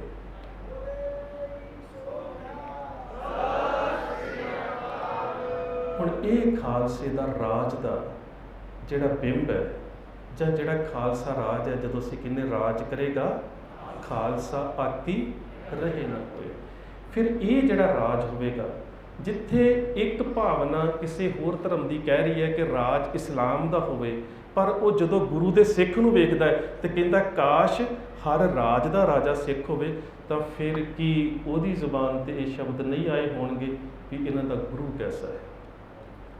ਜੇ ਸਿੱਖ ਦੀ ਸੀਰਤ ਤੇ ਸਿੱਖ ਦਾ ਸੁਭਾਅ ਇਵੇਂ ਦਾ ਹੈ, ਤੇ ਫਿਰ ਇਹਨਾਂ ਦਾ ਗੁਰੂ ਕਿਵੇਂ ਦਾ ਹੋਵੇਗਾ? ਤੇ ਸੱਚਮੁੱਚ ਉਹ ਅੰਸ਼ ਤਾਂ ਸਾਡੇ ਵਿੱਚ ਗੁਰੂ ਤੋਂ ਹੀ ਆ ਰਿਹਾ ਹੈ। ਉਹ ਅੰਸ਼ ਤਾਂ ਸਾਡੇ ਵਿੱਚ ਗੁਰੂ ਸਾਹਿਬ ਤੋਂ ਹੀ ਆ ਰਿਹਾ ਨਾ। ਉਸ ਗੁਰੂ ਸਾਹਿਬਾਨ ਤੋਂ, ਜਿਹੜੇ ਗੁਰੂ ਸਾਹਿਬਾਨ ਜਦੋਂ 17 ਸਾਲ ਦੀ ਆਯੂ ਦੇ ਵਿੱਚ ਲਖਨੌਰ ਬੈਠੇ ਨੇ, ਉਹਨਾਂ ਦੇ ਨਾਨਕੇ ਪਿੰਡ, ਉਹਨਾਂ ਦੇ ਬਾਹਰ ਅਜੇ ਗੋਬਿੰਦ ਰਾਏ ਨੇ, ਗੋਬਿੰਦ ਸਿੰਘ ਨਹੀਂ ਬਣੇ। ਉੱਥੇ ਦੋ ਘਟਨਾਵਾਂ ਬੜੀਆਂ ਪਿਆਰੀਆਂ ਨੇ। ਇੱਕ ਤਾਂ ਇੱਕ ਦਿਨ ਇੱਕ ਪਾਲਕੀ ਲੰਘਦੀ ਹੈ, ਤੇ ਉਸ ਪਾਲਕੀ ਦੇ ਵਿੱਚ ਇੱਕ ਪੀਰ ਫਕੀਰ ਬੈਠੇ ਨੇ, ਤੇ ਉਹਨਾਂ ਦੇ ਮੁਰੀਦਾਂ ਨੇ ਪਾਲਕੀ ਚੁੱਕੀ ਹੋਈ ਹੈ। ਤੇ ਜਦੋਂ ਉਹ ਲੰਘ ਰਹੇ ਨੇ ਨਾ, ਮੈਂ ਨਾਮ ਉਹਨਾਂ ਦਾ ਸ਼ਾਇਦ ਵਿਸਰ ਗਿਆ ਮੈਨੂੰ, ਮੈਂ ਦੋ ਘਟਨਾਵਾਂ ਤੁਹਾਡੇ ਨਾਲ ਸਾਂਝੀਆਂ ਕਰਦਾ। ਉਹ ਲੰਘ ਰਹੇ ਨੇ, ਇਹ ਗੁਰੂ ਸਾਹਿਬ ਉਦੋਂ 5.5 ਸਾਲ ਦੇ ਸੀ, ਦੂਜੀ ਘਟਨਾ 17 ਸਾਲ ਦੀ ਹੈ। 5.5 ਸਾਲ ਦੇ ਨੇ, ਤੇ ਉਹ ਲੰਘ ਰਹੇ ਨੇ ਨਾ, ਤੇ ਉਹ ਪਾਲਕੀ 'ਚ ਬੈਠਾ ਫਕੀਰ ਜਿਹੜਾ ਹੈ ਨਾ, ਜਿਹੜਾ ਬੜਾ ਬੰਦਗੀ ਦੇ ਵਿੱਚ ਲੀਨ ਹੈ, ਉਹਨੂੰ ਇੰਝ ਲੱਗਦਾ ਕਿ ਲਾਗੇ ਕੁਝ ਵਾਪਰਿਆ ਹੈ, ਕੁਝ ਹੈ ਲਾਗੇ। ਉਹ ਉਸੇ ਵੇਲੇ ਪਾਲਕੀ ਦਾ ਪਰਦਾ ਚੁੱਕਦਾ ਹੈ, ਆਪਣੇ ਜੋੜੇ ਉਤਾਰਦਾ ਹੈ, ਤੇ ਪਾਲਕੀ 'ਚੋਂ ਥੱਲੇ ਉਤਰਦਾ ਹੈ। ਤੇ 5.5 ਸਾਲ ਦੀ ਉਮਰ ਵਿੱਚ ਗੁਰੂ ਸਾਹਿਬ ਪਤਾ ਕੀ ਕਹਿੰਦੇ ਆ? ਪੀਰ ਜੀ ਅਜੇ ਮਿਲਿਆ ਨਹੀਂ। ਆਰਫਦੀਨ ਉਸ ਦਾ ਨਾਂ ਸੀ। ਪੀਰ ਜੀ ਅਜੇ ਮਿਲਿਆ ਨਹੀਂ। ਤੇ ਸੱਚ ਜਾਣਿਓ 5.5 ਸਾਲ ਦੇ ਗੁਰੂ ਸਾਹਿਬ ਦੇ ਪੈਰਾਂ ਨੂੰ ਮੱਥਾ ਟੇਕ ਕੇ ਕਹਿੰਦਾ, ਅੱਗੇ ਤੇ ਨਹੀਂ ਸੀ ਮਿਲਿਆ, ਪਰ ਅੱਜ ਮਿਲ ਗਿਆ। ਇਹ ਗੁਰੂ ਦੀ ਰੂਹਾਨੀਅਤ ਹੈ, ਇਹ ਗੁਰੂ ਦਾ ਆਤਮਿਕ ਓਜ਼ ਹੈ। ਆਰਫਦੀਨ ਉਸ ਸਮੇਂ ਮੰਨਿਆ ਪਰਮੰਨਿਆ ਫਕੀਰ ਸੀ ਉਸ ਇਲਾਕੇ ਦਾ, ਜਿਸ ਨੂੰ 5.5 ਸਾਲ ਦੀ ਆਯੂ 'ਚ ਬੜੇ ਰਮਜ਼ ਦੇ ਵਿੱਚ ਕਹਿੰਦੇ ਨੇ ਅਜੇ ਮਿਲਿਆ ਨਹੀਂ, ਤਾਂ ਕਹਿੰਦਾ ਪਹਿਲਾਂ ਨਹੀਂ ਸੀ ਮਿਲਿਆ, ਪਰ ਅੱਜ ਮਿਲ ਗਿਆ। ਹੁਣ ਉਹੀ ਜਗ੍ਹਾ ਹੈ, ਆਯੂ 17 ਸਾਲ ਹੈ, ਤੇ ਫਿਰ ਇੱਕ ਪਾਲਕੀ ਆ ਕੇ ਰੁਕੀ। ਪਾਲਕੀ ਦੇ ਵਿੱਚੋਂ ਅੱਜ ਫਿਰ ਇੱਕ ਫਕੀਰ ਉਤਰੇ ਨੇ, ਜੋੜਾ ਉਤਾਰਦੇ ਨੇ, ਤੇ ਮੁਰੀਦ ਬੜੇ ਹੈਰਾਨ ਨੇ। ਮੁਰੀਦ ਹੈਰਾਨ ਇਸ ਕਰਕੇ ਨੇ ਕਿ ਇਹ ਫਕੀਰ ਜਿਹੜੇ ਨੇ, ਇਹ ਤਾਂ ਕਿਤੇ ਔਰੰਗਜ਼ੇਬ ਦੇ ਦਰਬਾਰ ਦੇ ਵਿੱਚ ਜਾਣ ਤੇ ਉਹ ਤਖਤ ਤੋਂ ਉੱਠ ਕੇ ਇਸਤਕਬਾਲ ਕਰਨ ਵਾਸਤੇ ਆਉਂਦਾ ਹੈ, ਤੇ 17 ਸਾਲ ਦੀ ਆਜੂ ਦੇ ਵਿੱਚ ਨੌਜਵਾਨ ਤਖਤ ਤੇ ਬੈਠਾ, ਤੇ ਪੀਰ ਜੀ ਆਪਣਾ ਜੋੜਾ ਉਤਾਰ ਕੇ ਨੰਗੇ ਪੈਰੀ ਜਾ ਰਹੇ ਨੇ। ਸੱਚਮੁੱਚ ਹੈ ਵੀ ਇਵੇਂ? ਇਹ ਫਕੀਰ ਜਾਂ ਇਹ ਪੀਰ ਜਦੋਂ ਔਰੰਗਜ਼ੇਬ ਦੇ ਦਰਬਾਰ ਦੇ ਵਿੱਚ ਜਾਂਦੇ ਹੋਣਗੇ, ਤੇ ਜ਼ਰੂਰ ਔਰੰਗਜ਼ੇਬ ਤਖਤ ਉੱਠ ਕੇ ਆਉਂਦਾ ਹੋਵੇਗਾ। ਕਿਉਂ? ਕਿਉਂਕਿ ਇਹਨਾਂ ਦਾ ਜਿਹੜਾ ਪਰਿਵਾਰਕ ਕੁਰਸੀਨਾਮਾ ਹੈ, ਜਾਂ ਜਿਹੜਾ ਇਹਨਾਂ ਦੇ ਇੰਸੈਸਟਰਸ ਨੇ, ਉਹ ਹਜ਼ਰਤ ਮੁਹੰਮਦ ਸਾਹਿਬ ਦੀ ਬੇਟੀ ਫਾਤਿਮਾ ਸੀ। ਫਾਤਿਮਾ ਦੇ ਬੇਟੇ ਹਜ਼ਰਤ ਹੁਸੈਨ ਦੇ ਖਾਨਦਾਨ ਦੇ ਵਿੱਚੋਂ ਇਹਨਾਂ ਦਾ ਪਰਿਵਾਰ ਚੱਲਦਾ ਸੀ। ਔਰ ਜਿਹੜੇ ਇਹ ਪਾਲਕੀ 'ਚ ਉਤਰੇ ਨੇ, ਇਹ ਸੈਯਦ ਗੁਲਾਮੁਦੀਨ ਦੇ ਬੇਟੇ ਸੈਯਦ ਬਦਰੁਦੀਨ ਨੇ, ਜਿਨ੍ਹਾਂ ਨੂੰ ਅਸੀਂ ਪਿਆਰ ਦੇ ਨਾਲ ਪੀਰ ਬੁੱਧੂ ਸ਼ਾਹ ਆਖਦੇ ਨੇ। ਹੁਣ ਪੀਰ ਬੁੱਧੂ ਸ਼ਾਹ ਦਾ ਜਿਹੜਾ ਪਰਿਵਾਰਕ ਕੁਰਸੀਨਾਮਾ ਹੈ, ਉਹ ਇਸਲਾਮ ਧਰਮ ਦੇ ਬਾਨੀ ਹਜ਼ਰਤ ਮੁਹੰਮਦ ਸਾਹਿਬ ਦੀ ਬੇਟੀ ਦੇ ਨਾਲ ਜਾ ਕੇ ਜੁੜਦਾ ਹੈ। ਹੁਣ ਕਿਉਂ ਨਹੀਂ ਆਪਣੇ ਪੈਗੰਬਰ ਦੀ ਬੇਟੀ ਦੇ ਖਾਨਦਾਨ ਦੇ ਵਿੱਚੋਂ ਕੋਈ ਪੀਰ ਆਵੇ ਤਾਂ ਮੁਸਲਮਾਨ ਬਾਦਸ਼ਾਹ ਕਿਉਂ ਨਹੀਂ ਉੱਠਦਾ ਹੋਵੇਗਾ? ਪਰ ਮੁਰੀਦ ਹੈਰਾਨ ਨੇ ਕਿ ਇੰਨੇ ਵੱਡੇ ਰੂਹਾਨੀਅਤ ਦੇ ਉਸ ਦਾ ਮਾਲਿਕ ਜਿਹੜਾ ਪੀਰ ਹੈ, ਜੋੜੇ ਉਤਾਰ ਕੇ ਗੁਰੂ ਵੱਲ ਜਾ ਰਿਹਾ, ਤੇ ਬੈਠ ਕੇ ਇੱਕ ਸਵਾਲ ਪਤਾ ਕਿਵੇਂ ਕੀਤਾ? ਖੁਦਾ ਕਿਵੇਂ ਮਿਲੇ? ਪਹਿਲਾ ਸਵਾਲ 5 ਸਾਲ ਦੀ ਆਯੂ 'ਚ ਹੋਇਆ ਸੀ, ਤੇ ਗੁਰੂ ਨੇ ਕੀਤਾ ਸੀ ਅਜੇ ਮਿਲਿਆ ਨਹੀਂ। ਹੁਣ ਪੀਰ ਜੀ ਕਰ ਰਹੇ ਨੇ ਖੁਦਾ ਕਿਵੇਂ ਮਿਲੇ। ਤੇ ਬੜੇ ਸਹਿਜ ਦੇ ਵਿੱਚ ਗੁਰੂ ਗੋਬਿੰਦ ਸਿੰਘ ਮਹਾਰਾਜ, ਜਿਹੜੇ ਉਦੋਂ ਗੋਬਿੰਦ ਰਾਏ ਨੇ, ਕਹਿੰਦੇ ਜਿਵੇਂ ਦਿਨ ਤੇ ਰਾਤ। ਪੀਰ ਜੀ ਮੁਸਕਰਾ ਪਏ, ਕਹਿੰਦੇ ਦਿਨ ਤੇ ਰਾਤ ਤਾਂ ਕਦੀ ਮਿਲਦੇ ਹੀ ਨਹੀਂ। ਜੇ ਦਿਨ ਹੈ ਤਾਂ ਰਾਤ ਨਹੀਂ, ਰਾਤ ਹੈ ਤਾਂ ਦਿਨ ਨਹੀਂ। ਕਹਿੰਦੇ ਫਿਰ ਇਹੀ ਤੇ ਗੱਲ ਹੈ, ਜਿੱਥੇ ਮੈਂ ਹੈ ਉੱਥੇ ਤੂੰ ਨਹੀਂ, ਜਿੱਥੇ ਤੂੰ ਹੈ ਉੱਥੇ ਮੈਂ ਨਹੀਂ। ਤੇ ਜੇਕਰ ਤੂੰ ਨੂੰ ਮਿਲਣਾ ਹੈ, ਫਿਰ ਮੈਂ ਦੀ ਜਿਹੜੀ ਰਾਤ ਹੈ ਉਹਦੇ 'ਚੋਂ ਨਿਕਲ ਕੇ ਗਿਆਨ ਦੇ ਚਾਨਣ 'ਚ ਆਉਣਾ ਪੈਣਾ, ਉਸ ਦਿਨ ਦੇ ਵਿੱਚ ਆਉਣਾ ਪੈਣਾ। ਫਿਰ ਇੱਕ ਸਵਾਲ ਕਰਦੇ ਨੇ, ਕਹਿੰਦੇ ਫਿਰ ਉਹ ਕਿਹੜੀ ਚੀਜ਼ ਹੈ ਜਿਹੜੀ ਤੂੰ ਤੇ ਮੈਂ ਦੇ ਵਿੱਚ ਹੈ ਤੇ ਬੜੀ ਛੋਟੀ ਚੀਜ਼ ਨਾ, ਜਿਹਨੂੰ ਗੁਰਬਾਣੀ ਕਹਿੰਦੀ ਹੈ ਪੰਬੀਰੀ ਕੇ ਪਾਖ ਪਾਰ ਦੋ, ਪੰਬੀਰੀ ਦੇ ਖੰਭ ਵਰਗਾ ਪਰਦਾ। ਉਹ ਪੀਰ ਜੀ ਦਾ ਉਹੀ ਸਵਾਲ ਹੈ ਵੀ ਫਿਰ ਉਹ ਕਿਹੜੀ ਚੀਜ਼ ਹੈ ਜਿਹੜੀ ਤੂੰ ਤੇ ਮੈਂ ਨੂੰ ਇਕਸਾਰ ਨਹੀਂ ਹੋਣ ਦਿੰਦੀ। ਤੇ ਗੁਰੂ ਗੋਬਿੰਦ ਸਿੰਘ ਮਹਾਰਾਜ, ਕਿਉਂਕਿ ਪੀਰ ਜੀ ਜਿਹੜੇ ਸੀਗੇ ਫਾਰਸੀ ਦੇ ਮਾਹਰ ਸੀ, ਤੇ ਗੁਰੂ ਗੋਬਿੰਦ ਸਿੰਘ ਮਹਾਰਾਜ ਫਾਰਸੀ ਦੇ ਵਿੱਚ ਹੀ ਜਵਾਬ ਦਿੰਦੇ ਨੇ। ਇਸ ਸ਼ੇਅਰ ਦੇ ਵਿੱਚੋਂ 7 ਸ਼ਬਦ ਫਾਰਸੀ ਦੇ ਵਰਤਦੇ ਨੇ। ਖੁਦਾ ਕਿਹਾ ਜਾਂਦਾ ਪਰਮਾਤਮਾ ਨੂੰ, ਖੁਦ ਕਿਹਾ ਜਾਂਦਾ ਆਪਣੇ ਆਪ ਨੂੰ, ਖੁਦੀ ਕਿਹਾ ਜਾਂਦਾ ਹਉਮੈ ਨੂੰ, ਖਾਦਮ ਕਿਹਾ ਜਾਂਦਾ ਨੌਕਰ ਨੂੰ, ਖਿਦਮਤ ਕਿਹਾ ਜਾਂਦਾ ਸੇਵਾ ਨੂੰ, ਮਖਦੂਮ ਕਿਹਾ ਜਾਂਦਾ ਮਾਲਕ ਨੂੰ, ਮਰਹੂਮ ਕਿਹਾ ਜਾਂਦਾ ਮੌਤ ਨੂੰ। ਪਾਤਸ਼ਾਹ ਕਹਿੰਦੇ ਨੇ ਖਿਦਮਤ ਕਰਦਮ ਊ ਖੁਦਾਰਾ, ਉਸ ਖੁਦਾ ਦੀ ਖਿਦਮਤ ਕਰਦਿਆਂ ਆਪਣੀ ਖੁਦੀ ਨੂੰ ਇੰਨਾ ਖਤਮ ਕਰ ਦਿਓ ਕਿ ਮਖਦੂਮ ਖਾਦਮੂ ਮਖਦੂਮ ਸ਼ੁੱਧ, ਕਿ ਪਰਮਾਤਮਾ ਤੁਹਾਨੂੰ ਨੌਕਰ ਤੋਂ ਮਾਲਕ ਬਣਾ ਦੇਵੇ। ਜਿਸ ਤਰ੍ਹਾਂ ਗੁਰੂ ਗੋਬਿੰਦ ਸਿੰਘ ਮਹਾਰਾਜ ਨੇ ਖਾਲਸੇ ਨੂੰ ਬਣਾਇਆ ਕਿ ਖਾਲਸਾ ਮੇਰੋ ਸੱਜਣ ਸੂਰਾ, ਖਾਲਸਾ ਮੇਰੋ ਸਤਿਗੁਰ ਪੂਰਾ, ਪੂਰਾ ਸਤਿਗੁਰ ਦਾ ਦਰਜਾ ਦੇ ਦਿੱਤਾ। ਉਹਦਾ ਕਾਰਨ ਵੀ ਹੈ ਪੂਰਾ ਸ਼ਬਦ ਕਿਉਂ ਆਇਆ, ਹੁਣ ਇੱਥੇ ਥੋੜ੍ਹੀ ਵਿਚਾਰ ਕਰ ਲਈਏ, ਕਿਉਂਕਿ ਅਸੀਂ ਛੋਟੇ ਛੋਟੇ ਤੰਦਾਂ ਨੂੰ ਫੜਨਾ। ਪੂਰਾ ਸ਼ਬਦ ਇਸ ਕਰਕੇ ਆਇਆ ਕਿ ਖਾਲਸਾ ਪੂਰਾ ਉਦੋਂ ਹੈ ਜਦੋਂ ਖਾਲਸੇ ਦੀ ਪ੍ਰੀਤ ਗੁਰੂ ਦੇ ਨਾਲ ਪੂਰੀ ਹੈ। ਅਧੂਰੀ ਪ੍ਰੀਤ ਦੇ ਵਿੱਚ ਪੂਰਨਤਾ ਨਹੀਂ ਹੈਗੀ, ਔਰ ਬਹੁਤ ਸਾਰੀ ਪ੍ਰੀਤ ਦੀਆਂ ਜਿਹੜੀਆਂ ਉਦਾਹਰਨਾਂ ਦਿੱਤੀਆਂ ਜਾਂਦੀਆਂ ਉਹਨਾਂ 'ਚ ਪੂਰਨਤਾ ਹੈ ਹੀ ਨਹੀਂ, ਉਹਨਾਂ 'ਚ ਪੂਰਨਤਾ ਨਹੀਂ ਹੈਗੀ। ਹੁਣ ਇਸੇ ਕਰਕੇ ਪਾਤਸ਼ਾਹ ਕਹਿੰਦੇ ਖਾਲਸਾ ਮੇਰੋ ਸੱਜਣ ਸੂਰਾ, ਖਾਲਸਾ ਮੇਰੋ ਸਤਿਗੁਰ ਪੂਰਾ। ਤੇ ਪੂਰਾ ਇਸ ਕਰਕੇ ਹੈ ਕਿਉਂਕਿ ਉਹਨੂੰ ਉਪਦੇਸ਼ ਇਹ ਹੈ ਕਿ ਜੇ ਉਹਨੇ ਪਿਆਰ ਕਰਨਾ ਤੇ ਪੂਰਾ ਕਰਨਾ, ਵਨ ਸਾਈਡਡ ਨਹੀਂ। ਪੂਰਨ ਪ੍ਰੇਮ ਪ੍ਰਤੀਤ ਸਜੈ ਵਰਤ ਗੋੜ ਮੜੀ ਮੱਠ, ਫਿਰ ਪੂਰਨਤਾ ਹੈ ਵੀ ਇੱਥੇ ਜਾ ਕੇ ਕਹੀ ਜਾਈਏ ਵੀ ਸਭ ਸਿੱਖਣ ਕੋ ਹੁਕਮ ਹੈ ਗੁਰੂ ਮਾਨਿਓ, ਤੇ ਜਾ ਕੇ ਕਬਰਾਂ ਨੂੰ ਵੀ ਮੱਥੇ ਟੇਕ ਦਈਏ। ਇਹ ਤੇ ਫਿਰ ਪੂਰਨਤਾ ਨਾ ਹੋਈ ਨਾ, ਇਹ ਤੇ ਅਧੂਰਾ ਪਨ ਹੈ ਨਾ। ਇੱਥੇ ਕਹਿ ਦਿੱਤਾ ਸਭ ਸਿੱਖਣ ਕੋ ਹੁਕਮ ਹੈ ਗੁਰੂ ਮਾਨਿਓ, ਤੇ ਜਾਂਦਿਆਂ ਕਿਸੇ ਮੂਰਤੀ ਨੂੰ ਵੀ ਮੱਥਾ ਟੇਕ ਲਈ, ਇਹ ਪੂਰਨਤਾ ਤਾਂ ਨਾ ਹੋਈ। ਪਾਤਸ਼ਾਹ ਨੇ ਕਿਹਾ ਪੂਰਨਤਾ ਕਿੱਥੇ ਹੈ? ਜੇ ਖਾਲਸਾ ਪੂਰਾ ਹੈ ਫਿਰ ਪੂਰਨ ਪ੍ਰੇਮ ਪ੍ਰਤੀਤ ਕਰੇ, ਫਿਰ ਪੂਰਾ ਪਿਆਰ ਕਰਨਾ ਹੈ। ਵਰਤ ਗੋੜ ਮੜੀ ਮੱਠ ਭੂਲ ਨਾ ਮਾਨੇ, ਤੀਰਥ ਦਾਨ ਦਿਆ ਤਪ ਸੰਜਮ ਏਕ ਬਿਨਾ ਨਹਿ ਏਕ ਪਛਾਨੇ। ਪੂਰਨ ਜੋਤ ਜਗੇ ਘਟ में, ਫਿਰ ਪੂਰਨ ਜੋਤ, ਪੂਰਨ ਜੋਤ ਜਗੇ ਘਟ में ਤੈ ਖਾਲਸ ਤਾਹੇ ਨਖਾਲਸ ਚੰਨ। ਸੋ ਉਹ ਜਿਹੜੀ ਪੂਰਨਤਾ ਹੈ ਉਹ ਜੋ ਸਾਨੂੰ ਸੰਸਾਰ 'ਚ ਦਿਸ ਰਹੀ ਹੁੰਦੀ ਆ, ਕਈ ਵਾਰੀ ਇੰਜ ਨਹੀਂ ਹੁੰਦੀ। ਸਾਨੂੰ ਲੱਗ ਰਿਹਾ ਹੁੰਦਾ ਨਾ, ਭਾਈ ਸਾਹਿਬ ਭਾਈ ਗੁਰਦਾਸ ਨੇ ਇੱਕ ਬੜੀ ਪਿਆਰੀ ਉਦਾਹਰਨ ਦਿੱਤੀ ਇਸ ਪੂਰਨਤਾ ਦੀ। ਕਹਿੰਦੇ ਸਾਨੂੰ ਲੱਗ ਰਿਹਾ ਹੁੰਦਾ ਹੈ ਕਿ ਮੱਛੀ ਪਾਣੀ ਨਾਲ ਬੜਾ ਪਿਆਰ ਕਰਦੀ ਹੈ, ਸਾਨੂੰ ਲੱਗ ਰਿਹਾ ਹੁੰਦਾ ਹੈ ਕਿ ਪਤੰਗਾ ਸ਼ਮਾ ਨਾਲ ਬੜਾ ਪਿਆਰ ਕਰਦਾ, ਉਦਾਹਰਨਾਂ ਦਿੱਤੀਆਂ ਜਾਂਦੀਆਂ ਨਾ। ਸਾਨੂੰ ਲੱਗ ਰਿਹਾ ਹੁੰਦਾ ਹੈ ਕਿ ਜਿਹੜਾ ਮ੍ਰਿਗ ਹੈ ਉਹ ਰਾਗ ਨਾਲ ਬੜਾ ਪਿਆਰ ਕਰਦਾ, ਸਾਨੂੰ ਲੱਗ ਰਿਹਾ ਹੁੰਦਾ ਹੈ ਕਿ ਚਕੋਰ ਜਿਹੜਾ ਚੰਦਰਮਾ ਨਾਲ ਬੜਾ ਪਿਆਰ ਕਰਦਾ, ਸਾਨੂੰ ਲੱਗ ਰਿਹਾ ਹੁੰਦਾ ਕਿ ਚੱਕਵਾ ਸੂਰਜ ਨੂੰ ਬਹੁਤ ਪਿਆਰ ਕਰਦਾ ਹੈ, ਸਾਨੂੰ ਲੱਗ ਰਿਹਾ ਹੁੰਦਾ ਕਿ ਭੰਵਰਾ ਫੁੱਲ ਨੂੰ ਪਿਆਰ ਕਰਦਾ ਹੈ। ਤੇ ਭਾਈ ਸਾਹਿਬ ਭਾਈ ਗੁਰਦਾਸ ਪਤਾ ਕੀ ਕਹਿੰਦੇ? ਕਹਿੰਦੇ ਦੀਪਕ ਪਤੰਗ ਅਲ ਕਮਲ ਸਲਲ ਮੀਨ ਚੱਕਵੈ ਚਕੋਰ ਮ੍ਰਿਗ ਰਵ ਸਸ ਨਾਦ ਹੈ। ਮੱਛੀ ਪਾਣੀ ਨੂੰ ਪਿਆਰ ਕਰਦੀ ਹੈ, ਪਰ ਕਿਤੇ ਮੱਛੀ ਤੜਫਦੀ ਹੋਵੇ ਪਾਣੀ ਕੋਲ ਆਉਂਦਾ? ਮੱਛੀ ਤੇ ਕਰ ਰਹੀ, ਪਾਣੀ ਕਰ ਰਿਹਾ। ਸ਼ਮਾ ਚੱਲ ਰਹੀ ਹੋਏ, ਪਤੰਗਾ ਹੀ ਆ ਕੇ ਸੜਦਾ ਹੈ ਨਾ। ਦੀਪਕ ਪਤੰਗ ਅਲ ਕਮਲ ਸਲਲ ਮੀਨ ਚੱਕਵੈ ਚਕੋਰ ਮ੍ਰਿਗ ਰਵ ਸਸ ਨਾਦ ਹੈ। ਪ੍ਰੀਤ ਇੱਕ ਅੰਗੀ, ਇੱਕ ਪਾਸੇ ਦਾ ਪਿਆਰ, ਵਨ ਸਾਈਡਡ। ਪ੍ਰੀਤ ਇੱਕ ਅੰਗੀ ਬਹੁਰੰਗੀ ਨ ਸੰਗੀ ਕੋਈ, ਸਭੇ ਦੁਖਦਾਈ ਨ ਸਹਾਈ ਅੰਤ ਆਦ ਹੈ। ਜੀਵਤ ਨ ਸਾਧ ਸੰਗ ਮੋਏ ਨ ਪਰਮਗਤ, ਗਿਆਨ ਧਿਆਨ ਪ੍ਰੇਮ ਰਸ ਪ੍ਰੀਤਮ ਪ੍ਰਸਾਦ ਹੈ। ਪਰ ਪਿਆਰ ਦੀ ਪੂਰਨਤਾ ਉੱਥੇ ਹੈ ਜਿੱਥੇ ਚਰਨ ਸ਼ਰਨ ਗੁਰ ਏਕ ਪੈਂਡਾ ਜਾਏ ਚਲ ਸਤਿਗੁਰ ਕੋਟ ਪੈਂਡਾ। ਇਹ ਪਿਆਰ ਦੀ ਪੂਰਨਤਾ ਹੈ, ਇਹ ਪਿਆਰ ਦੀ ਪੂਰਨਤਾ ਹੈ। ਸੋ ਭਾਈ ਨੰਦ ਲਾਲ ਜੀ ਕਹਿੰਦੇ ਨੇ, ਗੁਰੂ ਗੋਬਿੰਦ ਸਿੰਘ ਮਹਾਰਾਜ ਪੀਰ ਬੁੱਧੂ ਸ਼ਾਹ ਨੂੰ ਜਿਹੜੀ ਗੱਲ ਕਰਦੇ ਉਹ ਪਹਿਲਾਂ ਕਰ ਲਈ। ਉਹ ਕਹਿੰਦੇ ਨੇ ਕਿ ਖਿਦਮਤ ਕਰਦਮ ਊ ਖੁਦਾਇਆ, ਖਾਦ ਮੋਹ ਮਖਦੂਮ ਸ਼ੁੱਧ, ਕਿ ਖਿਦਮਤ ਕਰਦਮ ਊ ਖੁਦੀਰਾ, ਅਧੂਰਾਪਨ। ਜੇ ਕਿਤੇ ਸੇਵਾ ਕਰਦਿਆਂ ਖੁਦੀ ਆ ਗਈ ਨਾ, ਆਹ ਤਾਂ ਮੈਂ ਕੀਤਾ, ਆਹ ਗੁਰੂ ਘਰ ਦੇ ਵਿੱਚ ਸੇਵਾ ਤਾਂ ਮੈਂ ਕੀਤੀ ਹੈ, ਇੱਥੇ ਤਾਂ ਮੇਰਾ ਨਾਂ ਚਾਹੀਦਾ, ਇੱਥੇ ਤਾਂ ਮੇਰੇ ਬਾਪੂ ਦਾ ਨਾਂ ਚਾਹੀਦਾ। ਫਿਰ ਕਹਿੰਦੇ ਮਖਦੂਮੋ ਮਰਹੂਮ ਸ਼ੁੱਧ, ਫਿਰ ਮਲਕੀਅਤ ਨਹੀਂ ਹੈ, ਫਿਰ ਤਾਂ ਆਤਮਿਕ ਮੌਤ ਹੈ, ਫਿਰ ਕੁਛ ਨਹੀਂ ਹੈ, ਫਿਰ ਤਾਂ ਆਤਮਿਕ ਮੌਤ ਹੈ। ਸੋ ਇਹ ਉਪਦੇਸ਼ ਗੁਰਦੇਵ ਪਾਤਸ਼ਾਹ ਨੇ ਦਿੱਤਾ। ਹੁਣ ਜਿਹੜਾ ਇਹ ਉਪਦੇਸ਼ ਹੈ, ਇਹਦੇ ਵਿੱਚੋਂ ਹੀ ਤੁਹਾਡੇ ਰਾਜ ਦਾ ਜਿਹੜਾ ਸੰਕਲਪ ਹੈ ਉਹ ਨਿਕਲ ਆਉਂਦਾ ਹੈ। ਅਗਲੀ ਗੱਲ ਆ ਜਾਂਦੀ ਹੈ ਮਟੀਰੀਅਲ, ਆਰਥਿਕਤਾ। ਸਾਡੇ ਰਾਜ ਦੀ ਆਰਥਿਕਤਾ, ਜਿਸ ਰਾਜ ਨੂੰ ਅਸੀਂ ਰੋਜ਼ ਆਪਣੇ ਮਾਣੇ ਹੋਏ ਸਟੇਟਹੁੱਡ ਨੂੰ ਜਦੋਂ ਅਸੀਂ ਅਵਚੇਤਨ ਮਨ 'ਚ ਸੋਚਦੇ ਹਾਂ ਤਾਂ ਅਸੀਂ ਗੁਰੂ ਦੇ ਸਾਹਮਣੇ ਕਹਿੰਦੇ ਰਾਜ ਕਰੇਗਾ ਖਾਲਸਾ। ਫਿਰ ਉਹਦੀ ਆਰਥਿਕਤਾ ਕਿਵੇਂ ਦੀ ਸੀ? ਸ਼ਾਇਦ ਤੁਸੀਂ ਪੜ੍ਹਿਆ ਹੀ ਹੋਵੇਗਾ ਕਿ ਅੰਗਰੇਜ਼ ਜਦੋਂ ਹਿੰਦੁਸਤਾਨ ਦੇ ਵਿੱਚ ਆਉਂਦੇ ਆ ਤੇ ਉਹਨਾਂ ਦੀ ਇੱਕ ਕੰਪਨੀ ਆਉਂਦੀ ਹੈ ਜੀ, ਕਿਹੜੀ? East India company.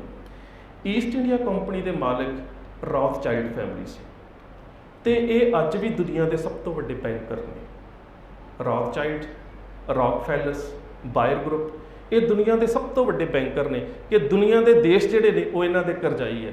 ਤੇ ਉਹਨਾਂ ਸਮਿਆਂ ਦੇ ਵਿੱਚ ਜਿਹੜੀ ਸਾਡੀ ਆਰਥਿਕਤਾ ਹੈ ਉਹਦਾ ਮਿਆਰ ਕਿਸ ਤਰ੍ਹਾਂ ਦਾ ਹੋਵੇਗਾ ਕਿ ਦੁਨੀਆ ਦੇ ਵਿੱਚ ਉਸ ਸਮੇਂ 2 ਐਸੇ ਰਾਜ ਨੇ ਜਿਹੜੇ ਇਸ ਰੌਥਚਾਈਲਡ ਫੈਮਿਲੀਜ਼ ਦੇ ਕਰਜ਼ਾਈ ਨਹੀਂ ਹੈ, ਇੱਕ ਨਪੋਲੀਅਨ ਤੇ ਇੱਕ ਮਹਾਰਾਜਾ ਰਣਜੀਤ ਸਿੰਘ। 2 ਰਾਜ ਐਸੇ ਸਾਰੀ ਦੁਨੀਆ ਦੇ ਵਿੱਚ। ਨਪੋਲੀਅਨ ਨੂੰ ਵੀ ਇਸੇ ਤਰੀਕੇ ਦੇ ਨਾਲ ਖਤਮ ਕੀਤਾ ਜਾਂਦਾ ਹੈ ਤੇ ਸ਼ੇਰੇ ਪੰਜਾਬ ਦੀ ਵੀ ਮੌਤ ਕੁਦਰਤੀ ਨਹੀਂ ਹੋਈ। ਤੁਸੀਂ ਵੇਖੋ ਕਿਸ ਤਰ੍ਹਾਂ ਦੀ ਆਰਥਿਕਤਾ ਤੇ ਕਿਵੇਂ ਦਾ ਐਜੂਕੇਸ਼ਨ ਸਿਸਟਮ। ਲੈਟਨਰ ਜਿਹੜਾ ਹੈ ਉਹਦੀ ਕਿਤਾਬ ਜਿਹੜੀ ਸਿੱਖਾਂ ਦੀ ਐਜੂਕੇਸ਼ਨ ਦੇ ਉੱਪਰ ਹੈ, ਕਿਤੇ ਪੜ੍ਹਨ ਦਾ ਤੁਹਾਨੂੰ ਮੌਕਾ ਮਿਲੇ ਤੇ ਉਹ ਕਹਿੰਦਾ ਕਿ ਦੁਨੀਆ ਦੇ ਜਿੰਨੇ ਵੀ ਦੇਸ਼ਾਂ ਦੇ ਵਿੱਚ ਬ੍ਰਿਟਿਸ਼ ਦਾ ਰਾਜ ਸੀ, ਜੇਕਰ ਸਾਰੇ ਰਾਜਾਂ ਦੇ ਵਿੱਚੋਂ ਪੜ੍ਹੇ ਲਿਖੇ ਲੋਕਾਂ ਦੀ ਗਿਣਤੀ ਕਰ ਲਈਏ ਤੇ ਉਸ ਤੋਂ ਵੱਧ ਪੜ੍ਹੇ ਲਿਖੇ ਲੋਕ ਜਿਹੜੇ ਰਣਜੀਤ ਸਿੰਘ ਦੇ ਰਾਜ ਦੇ ਵਿੱਚ ਸੀ। ਇਹ ਸਾਡਾ ਐਜੂਕੇਸ਼ਨ ਸਿਸਟਮ ਸੀ। ਫਿਰ ਕਹਿੰਦਾ ਹੈ ਕਿ ਫਾਰਸੀ, ਗੁਰਮੁਖੀ, ਗਣਿਤ ਤੋਂ ਇਲਾਵਾ ਹਰ ਵਿਅਕਤੀ ਦੇ ਵਾਸਤੇ ਖੋਜ ਦਾ ਵਿਸ਼ਾ ਜ਼ਰੂਰੀ ਸੀ, ਸਾਇੰਸ।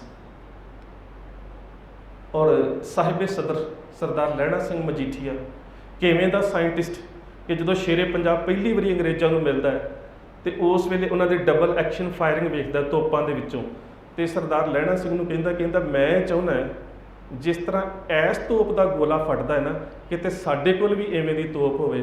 ਤੇ ਉਹ ਕਹਿੰਦਾ ਸ਼ੇਰੇ ਪੰਜਾਬ ਮੈਨੂੰ 10 ਦਿਨ ਦਾ ਟਾਈਮ ਦਾ, ਇਹਦੇ ਕੋਲ ਵਧੀਆ ਤੋਪ ਤੇਰੇ ਸਾਹਮਣੇ ਹੋਵੇਗੀ। ਸੂਰਜਮੁਖੀ ਤੋਪ ਜਿਹੜੀ ਉਸ ਵੇਲੇ ਉਹਨੇ ਬਣਾ ਦਿੱਤੀ। ਸੋ ਇਹ ਸਾਡੇ ਸਾਇੰਟਿਸਟ। ਤੁਸੀਂ ਦਰਬਾਰ ਸਾਹਿਬ ਜਾਂਦੇ ਹੋ ਤੇ ਜਦੋਂ ਤੁਸੀਂ ਦਰਸ਼ਨੀ ਡੇੜੀ ਤੋਂ ਜਾਂਦੇ ਹੋ ਤੇ ਇੱਕ ਘੜੀ ਲੱਗੀ ਹੋਈ ਗੋਲ ਪੱਥਰ ਦੇ ਉੱਪਰ, ਉਹ ਵੀ ਸਰਦਾਰ ਲਹਿਣਾ ਸਿੰਘ ਦੀ ਬਣਾਈ ਹੋਈ ਹੈ, ਜਿਹੜੀ ਉਹਨਾਂ ਸਮਿਆਂ ਦੇ ਵਿੱਚ ਪਹਿਰਾਂ ਦੇ ਹਿਸਾਬ ਦੇ ਨਾਲ ਵਕਤ ਦੱਸਦੀ ਸੀ। ਉਹ ਵੀ ਸ਼ੇਰੇ ਪੰਜਾਬ ਨੇ ਦਰਬਾਰ ਸਾਹਿਬ ਦੇ ਪ੍ਰਕਰਮਾਂ ਦੇ ਵਿੱਚ ਲਵਾ ਦਿੱਤੀ। ਸੋ ਇਸ ਤਰ੍ਹਾਂ ਦੇ ਸਾਡੇ ਸਾਇੰਟਿਸਟ, ਇਸ ਤਰ੍ਹਾਂ ਦਾ ਸਾਡਾ ਐਜੂਕੇਸ਼ਨ ਸਿਸਟਮ। ਔਰ ਜੇ ਕਿਤੇ ਤੁਹਾਨੂੰ 1-2 ਰਾਈਟਰ ਨੇ ਉਹਨਾਂ ਨੂੰ ਪੜ੍ਹਨ ਦਾ ਮੌਕਾ ਮਿਲਿਆ ਹੈ ਤੇ ਅੰਗਰੇਜ਼ ਜਿਹੜੇ ਸ਼ੇਰੇ ਪੰਜਾਬ, ਜਿਵੇਂ ਬੈਰਨ ਹੋਗਲ ਸੀਗਾ, ਸ਼ੇਰੇ ਪੰਜਾਬ ਦੇ ਰਾਜ ਦੇ ਵਿੱਚ ਵੈਸੇ ਹੀ ਸੈਰ ਕਰਨ ਵਾਸਤੇ ਆਏ ਤੇ ਇਕੋਨਮੀ ਨੂੰ ਵੇਖ ਕੇ ਹੈਰਾਨ ਹੋ ਗਿਆ। ਕਹਿੰਦਾ ਸ਼ੇਰੇ ਪੰਜਾਬ ਦੇ ਘੋੜੇ ਦੇ ਗਲ ਦੇ ਵਿੱਚ ਕਹਿੰਦਾ 37 ਲੱਖ ਦੇ ਗਹਿਣੇ ਪਏ ਸੀ ਉਹਨਾਂ ਸਮਿਆਂ 'ਚ। ਸ਼ੇਰੇ ਪੰਜਾਬ ਦੇ ਘੋੜੇ ਦੇ ਗਲ ਦੇ ਵਿੱਚ ਕਹਿੰਦਾ ਜਿਹੜਾ ਕੈਂਠਾ ਤੇ ਗਹਿਣੇ ਪਏ ਸੀ ਨਾ, ਕਹਿੰਦਾ 37 ਲੱਖ ਦੇ ਸੀ। ਇਹ ਕਹਿੰਦਾ ਮੈਂ ਹੈਰਾਨ ਰਹਿ ਗਿਆ ਵੀ ਐਵੇਂ ਦਾ ਵੀ ਕਿਸੇ ਦੀ ਆਰਥਿਕਤਾ ਹੋ ਸਕਦੀ ਹੈ ਜਿਹਦੇ ਤੇ ਕਰਜ਼ਾ ਹੀ ਕੋਈ ਨਹੀਂ। ਫਿਰ ਉਹਦਾ ਸਿਸਟਮ, ਜਿਸ ਰਾਜ ਦੇ ਵਿੱਚ 40 ਸਾਲ ਇੱਕ ਵੀ ਵਿਅਕਤੀ ਨੂੰ ਸਜ਼ਾਏ ਮੌਤ ਨਾ ਦਿੱਤੀ ਗਈ, 40 ਸਾਲ ਇੱਕ ਵੀ ਧਰਮ ਆਧਾਰਿਤ ਫਿਰਕਾ ਪ੍ਰਸਤੀ ਦਾ ਦੰਗਾ ਨਾ ਹੋਇਆ ਹੋਵੇ, ਕੋਈ 40 ਸਾਲ ਦੇ ਵਿੱਚ ਇੱਕ ਵੀ ਕਾਲ ਨਾ ਪਿਆ ਹੋਵੇ ਕਿ ਲੋਕੀ ਰੋਟੀ ਤੋਂ ਬਿਨਾਂ ਸੁੱਤੇ ਹੋਣ। ਉਹ ਰਾਜ ਜਿਹੜਾ ਹੈ ਉਹ ਕਿਵੇਂ ਦਾ ਹੋਵੇਗਾ? ਔਰ ਉਸ ਰਾਜ ਦਾ ਜਿਹੜਾ ਅੰਤ ਹੋਇਆ ਉਹਦੇ ਪਿੱਛੇ ਵੀ ਹੁਣ ਮੈਂ ਤੁਹਾਨੂੰ ਥੋੜ੍ਹੀ ਜਿਹੀ ਗੱਲ ਦੱਸ ਦੇਵਾਂ ਕਿ ਸ਼ੇਰੇ ਪੰਜਾਬ ਨੂੰ ਜਿਸ ਡਾਕਟਰ ਦੇ ਰਾਹੀਂ ਜ਼ਹਿਰ ਦਿੱਤੀ ਜਾਂਦੀ ਰਹੀ ਹੈ, ਉਸ ਦਾ ਨਾਮ ਜਿਹੜਾ ਸੀਗਾ ਉਹ ਡਾਕਟਰ ਹੈਨਰੀ ਸੀ, ਹੈਨਰੀ ਮਾਰਟਨ। ਤੇ ਹੈਨਰੀ ਮਾਰਟਨ ਜਿਹੜਾ ਇਹ ਸਟੂਡੈਂਟ ਸੀ ਡਾਕਟਰ ਸੈਮੂਅਲ ਹੈਨੀਮਨ ਦਾ, ਜਿਸ ਨੂੰ ਹੋਮੋਪੈਥੀ ਦਾ ਜਨਮਦਾਤਾ ਕਿਹਾ ਜਾਂਦਾ। ਤੇ ਜਿਹੜਾ ਸੈਮੂਅਲ ਹੈਨੀਮਨ ਹੈ ਇਹ ਰੌਥਚਾਈਲਡ ਫੈਮਿਲੀ ਦਾ ਫੈਮਿਲੀ ਡਾਕਟਰ ਸੀ। ਸੋ ਸਾਰੀਆਂ ਤਾਰਾਂ ਉੱਥੋਂ ਹਿੱਲ ਰਹੀਆਂ ਸੀ। ਬਹੁਤ ਸਾਰੀਆਂ ਪੁਰਾਣੀਆਂ ਕਿਤਾਬਾਂ 'ਚ ਜ਼ਿਕਰ ਵੀ ਹੈ, ਅਸੀਂ ਪੜ੍ਹਨਾ ਛੱਡ ਦਿੱਤਾ। ਸੋ ਇਸ ਕਰਕੇ ਇਹ 4 ਚੀਜ਼ਾਂ ਤੁਸੀਂ ਵੇਖਦੇ ਹੋ ਕਿ ਖਾਲਸੇ ਦੀ ਰੂਹਾਨੀਅਤ ਦਾ ਪੱਧਰ ਕੀ ਸੀ, ਖਾਲਸੇ ਦੀ ਨੈਤਿਕਤਾ ਦਾ ਪੱਧਰ ਕੀ ਸੀ, ਖਾਲਸੇ ਦੇ ਰਾਜ ਦੇ ਵਿੱਚ ਸਮਾਜ ਕੈਸਾ ਸੀ ਤੇ ਖਾਲਸੇ ਦੀ ਆਰਥਿਕਤਾ ਕਿੰਨੀ ਉੱਚੀ ਸੀ। ਵੈਸੇ ਤਾਂ ਤੁਸੀਂ ਦਿੱਲੀ ਦੇ ਵਿੱਚ ਹੀ ਵੇਖ ਲਓ। ਤੇ ਮੈਂ ਪਿੱਛੇ ਜੇ ਇੱਕ ਪੁਰਾਣੇ ਡਾਕੂਮੈਂਟ ਪੜ੍ਹ ਰਿਹਾ ਸੀ, ਲੱਖੀ ਸ਼ਾਹ ਵਣਜਾਰਾ, ਕਿੰਨੀ ਵੱਡੀ ਪ੍ਰਾਪਰਟੀ ਦਿੱਲੀ ਦੇ ਵਿੱਚ। ਮੇਰੇ ਖਿਆਲ ਨਾਲ ਅੱਧੀ ਦਿੱਲੀ ਜਿਹੜੀ ਹੈ ਉਹ ਸਾਰੀ, ਜੇਕਰ ਤੁਸੀਂ ਪੁਰਾਣੀਆਂ ਉਹਦੇ ਜਿਹੜੀ ਜਮ੍ਹਾਂਬੰਦੀ ਦੇ ਇਤਰਾਜ਼ ਜਾਂ ਫਰਦਾਂ ਨੇ ਕਢਾ ਕੇ ਵੇਖੋ, ਉਸ ਪਰਿਵਾਰ ਦੀ ਮਲਕੀਅਤ ਹੈ। ਔਰ ਉਹ ਪਹਿਲਾ ਐਸਾ ਉਸ ਵੇਲੇ ਦਾ ਵਪਾਰੀ ਪਰਿਵਾਰ ਹੈ ਜਿਹਦੇ ਬਾਰੇ ਅਕਬਰ ਦੇ ਸਮੇਂ ਤੋਂ ਪਰਿਵਾਰ ਦੇ ਨਾਲ ਗੱਲ ਤੁਰੀ ਆ ਰਹੀ ਹੈ, 3 ਖੂਨ ਮਾਫ। ਵੀ ਰੋਜ਼ ਦੇ 3 ਬੰਦੇ ਮਾਰ ਦੇਣ ਨਾ ਤੇ ਉਹ ਵੀ ਇਹਨਾਂ ਨੂੰ ਮਾਫ ਨੇ। ਜਿੰਨੇ ਵੀ ਸਰਕਾਰੀ ਠੇਕੇ ਦਿੱਤੇ ਜਾਂਦੇ ਨੇ ਫੌਜ ਨੂੰ ਰਸਦ ਪਹੁੰਚਾਉਣ ਦੇ, ਸਾਰੇ ਲੱਖੀ ਸ਼ਾਹ ਵਣਜਾਰਾ ਦੇ ਪਰਿਵਾਰ ਦੇ ਕੋਲ। ਤੇ ਇਹ ਕਿਤੇ ਛੋਟੀ ਗੱਲ ਹੈ ਕਿ ਸਾਡੀ ਆਰਥਿਕਤਾ ਜਿਹੜੀ ਆ ਕਿੰਨੀ ਵੱਡੀ ਹੁੰਦੀ ਸੀ। ਹੁਣ ਅਗਲੀ ਗੱਲ ਕਿ ਇੱਕ ਆ ਸੀ 4 ਗੁਣ ਜਿਹੜੇ ਇਹ ਸਮੂਹਿਕ ਰੂਪ 'ਚ ਸਾਰੇ ਖਾਲਸੇ ਦੇ ਅਸੀਂ ਵੇਖੇ ਨੇ ਨਾ, ਵੀ ਕਿਤੇ ਅਸੀਂ ਕੋਈ ਗੱਲ ਜਿਹੜੀ ਹੈ ਨਵਾਬ ਕਪੂਰ ਸਿੰਘ ਹੋਣਾ ਤੋਂ ਲੈ ਲਈ, ਕੋਈ ਗੁਰੂ ਅਮਰਦਾਸ ਪਾਤਸ਼ਾਹ ਤੋਂ ਲੈ ਲਈ, ਕੋਈ ਗੱਲ ਅਸੀਂ ਗੁਰੂ ਗੋਬਿੰਦ ਸਿੰਘ ਮਹਾਰਾਜ ਤੋਂ ਲੈ ਲਈ, ਕੋਈ ਗੱਲ ਪੀਰ ਬੁੱਧੂ ਸ਼ਾਹ ਤੋਂ ਲੈ ਲਈ, ਕੋਈ ਗੱਲ ਮਹਾਰਾਜਾ ਰਣਜੀਤ ਸਿੰਘ ਤੋਂ ਲੈ ਲਈ। ਇਹ ਸਾਰਿਆਂ ਨੂੰ ਅਸੀਂ ਸਮੂਹਿਕ ਰੂਪ ਦੇ ਵਿੱਚ ਚਿਤਰਿਆ ਨਾ। ਹੁਣ ਅਗਲਾ ਸਵਾਲ ਆ ਜਾਂਦਾ ਵੀ ਇੱਕ ਸਿੱਖ ਕਿਵੇਂ ਦਾ ਹੋਵੇ ਜਿਹਨੂੰ ਵੇਖ ਕੇ ਕਵੇ ਵੀ ਯਾਰ ਜੇ ਇਹ ਗੁਰੂ ਗੋਬਿੰਦ ਸਿੰਘ ਦਾ ਖਾਲਸਾ ਹੈ ਤੇ ਗੁਰੂ ਕੈਸਾ ਹੋਵੇਗਾ। ਹੁਣ ਅਗਲੀ ਗੱਲ ਤਾਂ ਫਿਰ ਇੱਕ ਤੇ ਆ ਜਾਂਦੀ ਨਾ, ਕਿਉਂਕਿ ਖਾਲਸਾ ਸ਼ਬਦ ਹੀ ਇਵੇਂ ਦਾ ਵੀ ਇੱਕ ਵੀ ਖੜਾ ਹੋਵੇ ਖਾਲਸਾ ਤੇ ਲੱਖ ਵੀ ਖੜੇ ਹੋਣ ਤਾਂ ਵੀ ਖਾਲਸਾ, ਕਿਉਂਕਿ ਖਾਲਸੇ ਦਾ ਬਹੁਵਚਨ ਹੀ ਖਾਲਸਾ। ਖਾਲਸੇ ਬਹੁਵਚਨ ਅਸੀਂ ਕਹਿ ਦਿੰਦੇ ਹੈ ਨਹੀਂ, ਖਾਲਸਾ ਦਾ ਬਹੁਵਚਨ ਵੀ ਖਾਲਸਾ ਹੈ। ਜਿਵੇਂ ਅੰਗਰੇਜ਼ੀ ਦਾ ਸ਼ੀਪ ਤੇ ਸ਼ੀਪ, ਇਸੇ ਤਰ੍ਹਾਂ ਫਾਰਸੀ 'ਚ ਖਾਲਸਾ ਦਾ ਬਹੁਵਚਨ ਵੀ ਖਾਲਸਾ ਹੈ, ਇੱਕ ਵੀ ਖਾਲਸਾ ਹੈ। ਅਸੀਂ ਸਰਬੱਤ ਸ਼ਬਦ ਬਹੁ ਗਿਣਤੀ ਨਾਲ ਲਾਉਂਦੇ ਨਾ, ਅਸੀਂ ਅਰਦਾਸ 'ਚ ਕਹਿੰਦੇ ਸਰਬੱਤ ਖਾਲਸਾ ਜੀ ਕੀ ਅਰਦਾਸ ਹੈ। ਸਰਬੱਤ ਖਾਲਸੇ ਨਹੀਂ ਕਿਸੇ, ਸਰਬੱਤ ਖਾਲਸਾ ਭਾਸ਼ਾਈ ਅਸੂਲ ਹੈ ਵੀ ਖਾਲਸਾ ਬਹੁਵਚਨ ਵੀ ਹੈ। ਹੁਣ ਇੱਕ ਦੇ ਵਿੱਚ ਸਾਰੇ ਗੁਣ, ਇੱਕ ਛੋਟੀ ਜਿਹੀ ਉਦਾਹਰਨ ਦੇ ਵਿੱਚ ਸਾਂਝਾ ਕਰਦਾ ਕਿਉਂਕਿ 5 ਮਿੰਟ ਟਾਈਮ ਰਹਿ ਗਿਆ। ਇੱਕ ਛੋਟੀ ਜਿਹੀ ਉਦਾਹਰਨ ਦੇ ਵਿੱਚ ਸਰਕਾਰ ਦੇ ਵੱਲੋਂ ਇੱਕ ਫਰਮਾਨ ਜਾਰੀ ਹੋ ਚੁੱਕਾ ਹੈ, ਨਾਨਕ ਪ੍ਰਸਤਾਂ ਬਾ ਬੇਅੰਤ ਬਾ ਕਤਲ ਰਸਾਨੰਦ। ਜਿੱਥੇ ਵੀ ਗੁਰੂ ਨਾਨਕ ਨੂੰ ਮੰਨਣ ਵਾਲਾ ਸਿੱਖ ਮਿਲਦਾ ਹੈ ਸਿਰ ਵੱਢ ਕੇ ਲਿਆਂਦਾ ਜਾਵੇ। ਔਰ ਇਹ ਜਿਹੜੀ ਸਿਰ ਦੀ ਕੀਮਤ ਹੈ ਇਹ 1710 ਤੋਂ ਲੈ ਕੇ 1753 ਤੱਕ 4 ਰੁਪਈਆਂ ਤੋਂ ਸ਼ੁਰੂ ਹੋਈ 80 ਰੁਪਈਆਂ ਤੱਕ ਪਹੁੰਚ ਗਈ ਸੀ। ਜਿਨ੍ਹਾਂ ਸਮਿਆਂ ਦੇ ਵਿੱਚ ਕਿਸੇ ਕੋਲ ਇੱਕ ਆਨਾ ਨਹੀਂ ਸੀ ਹੁੰਦਾ, ਤੁਹਾਡੇ ਸਿਰ ਦਾ ਮੁੱਲ ਕਿਉਂ ਸੀ? ਕਿਉਂਕਿ ਤੁਹਾਡੇ ਸਿਰ ਦੇ ਵਿੱਚੋਂ ਗੁਰੂ ਦੀ ਵਿਚਾਰਧਾਰਾ ਦਿਸਦੀ ਸੀ। ਤੁਹਾਡੇ ਸਿਰ ਦੇ ਵਿੱਚ ਇਹ ਗੱਲ ਪਈ ਸੀ, ਤਖਤ ਬਹਿ ਤਖਤੇ ਕੀ ਲਾਏ। ਤੁਹਾਡੇ ਸਿਰ 'ਚ ਇਹ ਗੱਲ ਪਈ ਸੀ, ਤੁਹਾਡੇ ਸਿਰ ਦਾ ਮੁੱਲ ਸੀ। ਨਹੀਂ ਤਾਂ ਬਹੁਤੀਆਂ ਕੌਮੀਅਤਾਂ ਦੀ ਤਾਂ ਇੱਜ਼ਤ ਵੀ ਗਜ਼ਨੀ ਦੇ ਬਾਜ਼ਾਰਾਂ 'ਚ ਟਕੇ ਟਕੇ ਨੂੰ ਵੇਚਦੀ ਸੀ, ਸਰੀਰ ਟਕਿਆਂ ਟਕਿਆਂ ਦੇ ਵਿਕਦੇ ਸੀ, ਤੇ ਤੁਹਾਡਾ ਇਕੱਲਾ ਸਿਰ ਮੋਹਰਾਂ 'ਚ ਵਿਕਦਾ ਸੀ। ਕੁਝ ਸੀ ਇਸ ਸਿਰ ਦੇ ਵਿੱਚ, ਇਹਦੇ 'ਚ ਉਹ ਰੂਪ ਸੀ ਜਿਸ ਨੂੰ ਗੁਰੂ ਸਾਹਿਬ ਨੇ ਕਿਹਾ ਸੀ ਨਾ, ਪ੍ਰਭ ਮੈਂ ਮੋਹ ਮੈਂ ਤਾਸ ਮੈਂ ਰੰਚਕ ਨਹੀਂ। ਇਸ ਕਰਕੇ ਦਾ ਮੁੱਲ ਸੀ, ਗੁਰੂ ਦੇ ਕਰਕੇ ਮੁੱਲ ਸੀ। ਗੁਰੂ ਦੀ ਵਿਚਾਰਧਾਰਾ ਨੂੰ ਛੱਡ ਦਿੱਤਾ ਹੁੰਦਾ ਤੇ ਤੁਹਾਡੇ ਸਿਰਾਂ ਦੇ ਮੁੱਲ ਕਦੀ ਪੈਣੇ ਨਹੀਂ ਸੀ, ਕਦੀ ਨਹੀਂ ਸੀ ਪੈਣੇ। ਹੁਣ ਇੰਨੇ ਸਿਰਾਂ ਦੇ ਮੁੱਲ ਪੈ ਚੁੱਕੇ ਨੇ। ਹਕੂਮਤ ਦੇ ਵੱਲੋਂ ਇਹ ਫਰਮਾਨ ਜਾਰੀ ਹੋ ਗਿਆ ਕਿ ਹੁਣ ਸਾਰੇ ਸਿੱਖ ਉਹ ਬਾਗੀ ਰਹਿ ਗਏ ਨੇ ਜਿਹੜੇ ਜੰਗਲਾਂ ਦੇ ਵਿੱਚ ਨੇ। ਜਨਤਕ ਤੌਰ ਤੇ ਹੁਣ ਕੋਈ ਸਿੱਖ ਨਜ਼ਰ ਨਹੀਂ ਆਉਂਦਾ। ਸ਼ਾਮ ਦਾ ਸਮਾਂ 2 ਸਿੱਖ ਬੀਕਾਨੇਰ ਵਾਲੇ ਪਾਸੇ ਤੋਂ ਗਏ। ਇੱਕ ਤਾਂ ਸਰਦਾਰ ਗਰਜਾ ਸਿੰਘ ਪੜਾਣੇ ਪਿੰਡ ਦੇ ਰਹਿਣ ਵਾਲੇ, ਇੱਕ ਸਰਦਾਰ ਬੋਤਾ ਸਿੰਘ ਫੈਜ਼ਲਪੁਰੇ ਪਿੰਡ ਦੇ ਰਹਿਣ ਵਾਲੇ।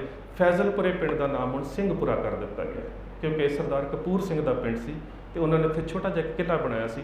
ਹੁਣ ਫੈਜ਼ਲਪੁਰੇ ਨੂੰ ਸਿੰਘਪੁਰਾ ਕਹਿੰਦੇ ਨੇ। ਇਹ ਦੋਵੇਂ ਜਾਣੇ ਦਰਬਾਰ ਸਾਹਿਬ ਆਏ।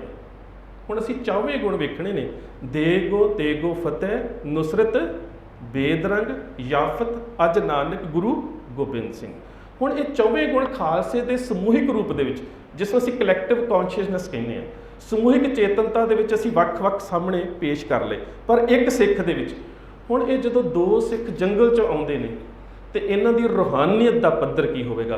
ਕਹਿੰਦੇ ਕਿ ਬੇਸ਼ੱਕ ਹਕੂਮਤ ਨੇ ਕਿਹਾ ਕਿ ਜਿਹੜਾ ਦਰਬਾਰ ਸਾਹਿਬ ਦੇ ਸਰੋਵਰ 'ਚ ਇਸ਼ਨਾਨ ਕਰੇਗਾ ਉਹ ਮਾਰਿਆ ਜਾਵੇਗਾ, ਪਰ ਅਸੀਂ ਇਸ਼ਨਾਨ ਕਰਨਾ ਹੀ ਕਰਨਾ। ਇਹ ਜਿਸ ਇਨਸਾਨ 'ਚ ਰੂਹਾਨੀਅਤ ਨਾ ਹੋਵੇ ਉਹ ਕਦੀ ਵੀ ਸਿਰ ਤਲੀ ਤੇ ਨਹੀਂ ਰੱਖ ਸਕਦਾ, ਕਿਉਂਕਿ ਸਾਡੇ ਧਰਮ 'ਚ ਪਿਆਰ ਦੀ ਖੇਡ ਦੀ ਸ਼ਰਤ ਇਹ ਹੈ, ਜੋ ਤੋ ਪ੍ਰੇਮ ਖਿਲਣ ਕਾ ਚਾਓ ਸਿਰ ਤਰ ਤਲੀ ਕਲੀ ਕਰਿਓ। ਪਹਿਲੀ ਗੱਲ ਤਾਂ ਸਿਰ ਉਦੋਂ ਹੀ ਤਲੀ ਤੇ ਰੱਖ ਲਏ ਜਦੋਂ ਆਪਣੇ ਉੱਚ ਆਤਮਿਕ ਉਸ ਦੇ ਵਿੱਚੋਂ ਇਹ ਸੰਕਲਪ ਕਰ ਲਿਆ ਕਿ ਅਸੀਂ ਇਸ਼ਨਾਨ ਕਰਨ ਵਾਸਤੇ ਜਾਣਾ ਹੈ। ਇਸ਼ਨਾਨ ਕੀਤਾ, ਫਿਰ ਉਹ ਗੱਲ ਆ ਗਈ ਜਿਹੜੀ ਗੱਲ ਨਾਦਰ ਸ਼ਾਹ ਨੂੰ ਜ਼ਕਰੀਆ ਖਾਨ ਨੇ ਕਹੀ ਸੀ ਕਿ ਮੁਰਸ਼ਿਦ ਇਨਕਾ ਵਲੀ ਭਇਓ ਹੈ ਇਨਕੋ ਆਪੇ ਹਯਾਤ ਦਿਓ। ਵੀ ਇਹਨਾਂ ਦੇ ਮੁਰਸ਼ਿਦ ਨੇ ਇਹਨਾਂ ਨੂੰ ਅੰਮ੍ਰਿਤ ਦਾ ਐਵੇਂ ਦਾ ਸਰੋਵਰ ਦੇ ਦਿੱਤਾ ਵੀ ਅਸੀਂ ਇਹਨਾਂ ਨੂੰ ਮਾਰਦੇ ਮਾਰਦੇ ਮਰ ਚੱਲੇ ਆ, ਪਰ ਇਹ ਮਰਦੇ ਮਰਦੇ ਵੀ ਨਹੀਂ ਮਰੇ। ਹੁਣ ਉਹ ਜਿਹੜਾ ਰੂਹਾਨੀਅਤ ਦਾ ਅੰਸ਼ ਅੰਦਰੋਂ ਪੈਦਾ ਹੋਇਆ, ਇਸ਼ਨਾਨ ਕੀਤਾ, ਇਹ ਹੋ ਗਈ ਸਪਿਰਿਚੁਅਲਿਟੀ, ਰੂਹਾਨੀਅਤ। ਅੱਗੇ ਜਾ ਕੇ ਤੁਰੇ ਜਾ ਰਹੇ ਨੇ ਤੇ ਇੱਕ ਮੁਸਲਮਾਨ, ਆਮ ਮੁਸਲਮਾਨ ਛੋਟਾ ਸਿਪਾਹੀ ਦੂਜੇ ਨੂੰ ਕਹਿੰਦਾ ਸਿੱਖ ਲੱਗਦੇ ਨੇ। ਕਹਿੰਦਾ ਨਹੀਂ, कोई भेखी तो हो सकते ने, सिख तो खत्म हो गए।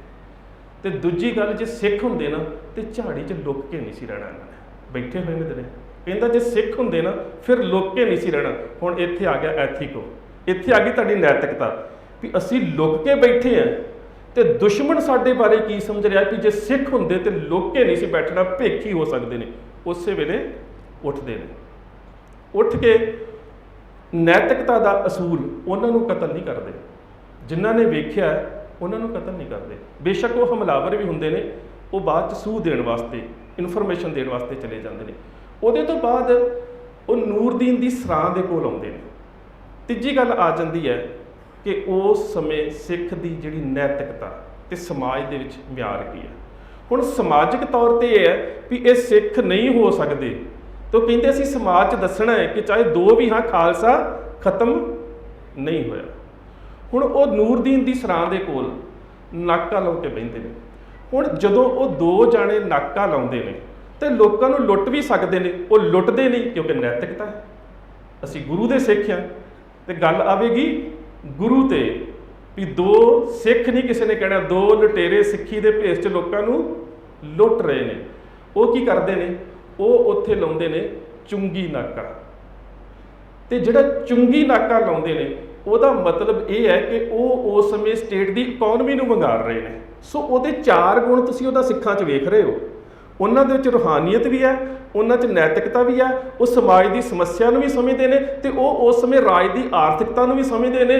ਤੇ ਇਸ ਚੁੰਗੀ ਨਾਕਾ ਲਾਉਣ ਤੋਂ ਬਾਅਦ ਉਹਨਾਂ ਦਾ ਐਜੂਕੇਸ਼ਨ ਲੈਵਲ ਜਿਹੜਾ ਉਹ ਵੇਖੋ ਕਿ ਉਹ ਖਾਨ ਬਹਾਦਰ ਨੂੰ ਚਿੱਠੀ ਲਿਖਦੇ ਨੇ। ਚਿੱਠੀ ਲਿਖੇ ਸਿੰਘ ਬੋਤਾ, ਆਨਾ ਲਾਵੇ ਗੱਡੇ ਨੂੰ, ਪੈਸਾ ਲਾਵੇ खोता, तेरा अकबरी कर है खोटा। ये है असूल असल दे विच कि जिहड़ी असीं बगावत कीती है, उस बगावत का कारण है कि तेरे राज दे विच लोग दुखी ने, तू लोकां दे कोल इन्ने टैक्स गुरा रहा ना, तेरा अकबरी कर है खोटा। आखी भाबी खानों नूं ज्यों आखे सिंह बोता। ये प्रवोक किया गया जकरिया खान नूं खानो भाबी कह के कि वह मैदाने जंग च लड़न वास्ते आवे।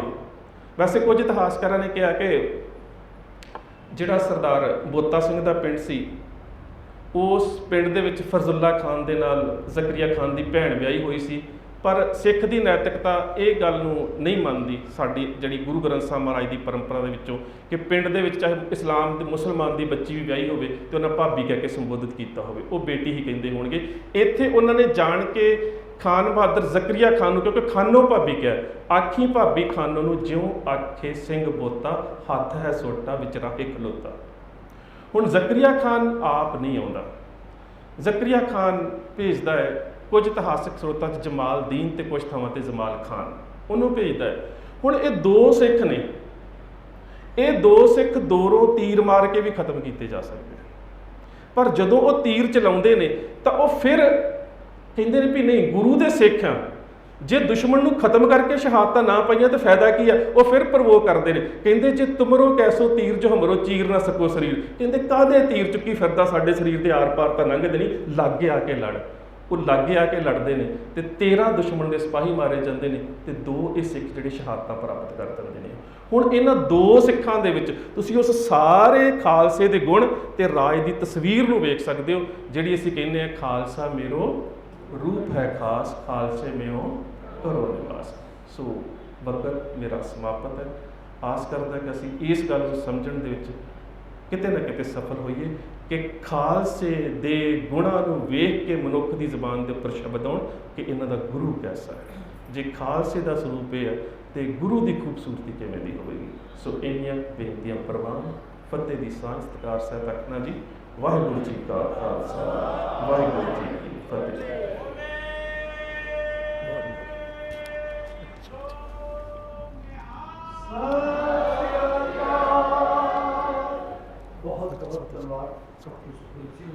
सत्संग जी कल भी इसे टाइम 8:15 बजे बैठे 9 बजे तक दोबारा खालसा ਇਹ ਲਈ ਸੁਣੀਏ ਤੁਹਾਡਾ उसके नाम ग्रंथां दी बाणी कोलड़ा दी सचिन सॉई मेरा ਉਹਨੂੰ ਨਾ ਕਰਨਗੇ। मानी सब यही कहने गुरु का स्वभाव है वो असीं अपने लगे जो है टाइम बाद दर्शन हुए 2 साल बाद बहुत सारे आए नहीं थे सर। मैं खालसा पंथ ठीक है और ठीक ठाक ਵਧੀਆ ਤੁਸੀਂ ਕਿਵੇਂ ਹੋ ਠੀਕ ਠਾਕ ਅਸੀਂ ਵਧੀਆ ਲੇਟ ਪਹੁੰਚੇ ਅੱਛਾ, ਮਿਸ ਅੱਛਾ। ਹੋ ਗਿਆ ਸਾਡਾ ਲੇਟ ਤੁਹਾਨੂੰ ਦੂਰੋਂ ਆਉਣਾ ਪੈਣਾ ਹੈ ਨਾ। ठीक है जरूर लोग कमाइए तो मैं विनती करा कल जो है सवा के फिर आप करोगी मेरे आज नहीं आ पाए घर बैठे उन्होंने कुल विनती करा कल जो है बहुत बहुत धन्यवाद बहुत बहुत धन्यवाद बड़ी